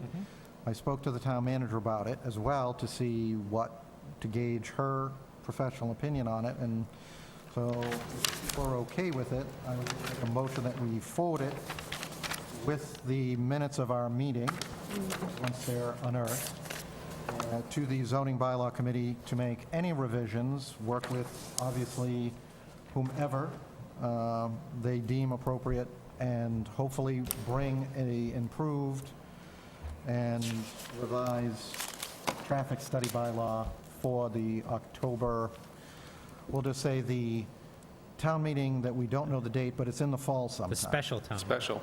Yes. I will second that. Okay, we have a motion and a second. All in favor? Aye. Opposed? Okay. All right, so we have one other item under member items. Discussion potential vote to request the town manager to solicit an RFP for town attorney services for both employment and general government.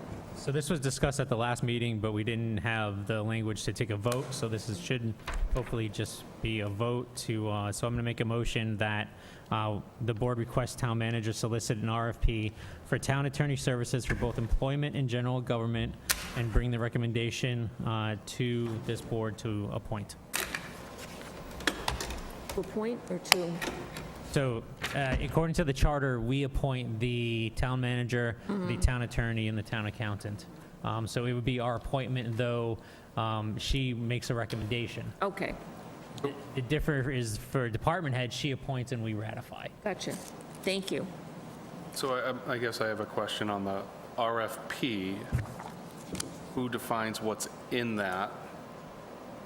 And what are we asking for them to select? Like, are we just going, hey, we want your best price on whatever, or do we actually know what service? RFPs, you do not know the price until you've scored the proposals. So we ask a series of, we provide them with a scope of services that we want, and then they demonstrate that they can meet or exceed that, and they talk about their experience.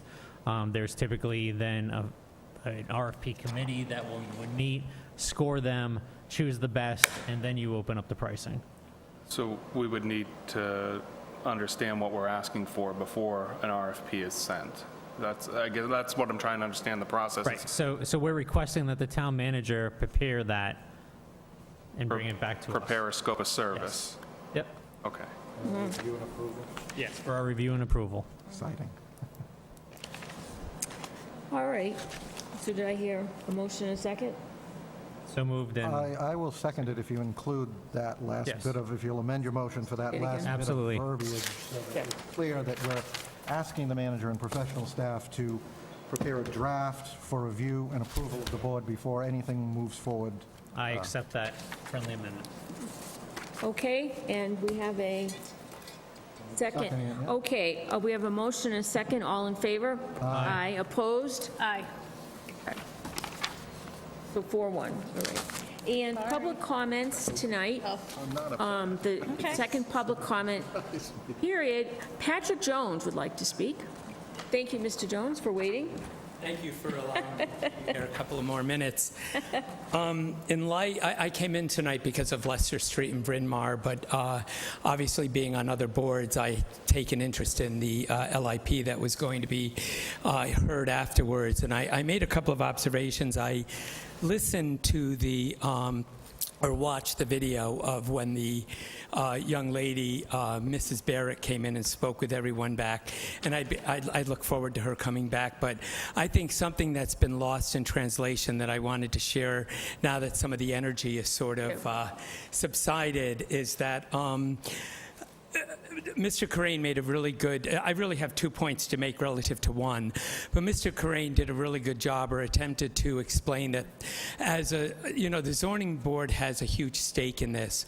And my observation is that as select individuals, a select body for the town, there are people that look up to you and some of our boards as leaders and so forth, and are looking for direction and looking for support and looking for help.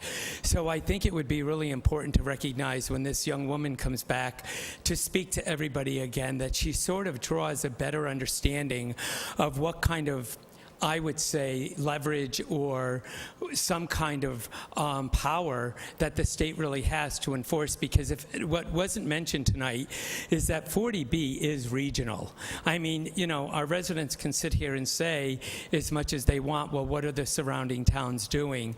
But the fact of the matter still remains, as a community, we're under 10%, so we're a target. So I sort of get it, and I think that would be something that I think that the individual coming back should really clarify for our residents. As a select board and a dedicated, devoted, and countless hours that you give, I think you deserve to be understood and heard better.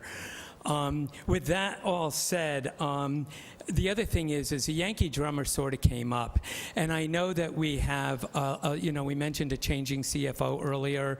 We just mentioned a new town manager coming in, and some of the board members. I can remember a time when people ran 5 or 6 terms, and some of you have only been on a couple of terms, and so there was a lot of history and a lot of strength with the knowledge that went with some of this.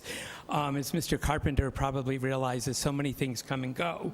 But I'd like to think that the master plan is really key.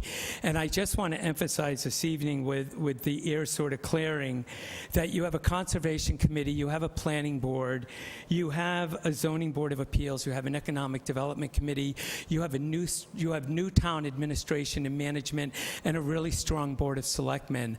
So I think the opportunity to work together, and I'm not trying to correct anyone, but I think for someone listening who looks in this direction, I think it would be more important to see a little bit of interaction or between some of these boards, and to know that I'm sure all of you are watching some of these blips. You know, we have a master plan. The Yankee drummer isn't going to turn over tomorrow. There's other areas that are empty, but it's putting a little bit of burden and it's putting a little bit of stress on the other small areas. I mean, Auburn's not that big, so we have to make do with what we have. So I just wanted to take a minute, though I didn't intend originally to stay for a closing comment, and I thank all of you so much for allowing me the privilege to come up and just mention this.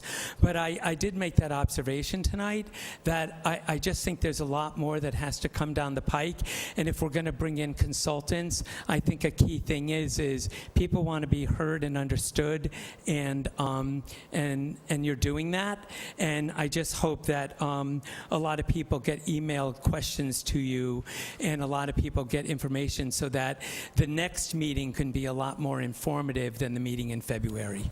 Because even I sat down with my clipboard at the you know, the Zoning Board of Appeal when they had the young woman come in and talk, and I had a list of questions, but now's not the time. So thank you again for allowing me to speak. Thank you very much, Patrick. Thanks for waiting for so long. All right, we have no minutes to look at. Do I hear a motion to adjourn? So moved. A second? Second. All in favor? Aye. Opposed? Okay.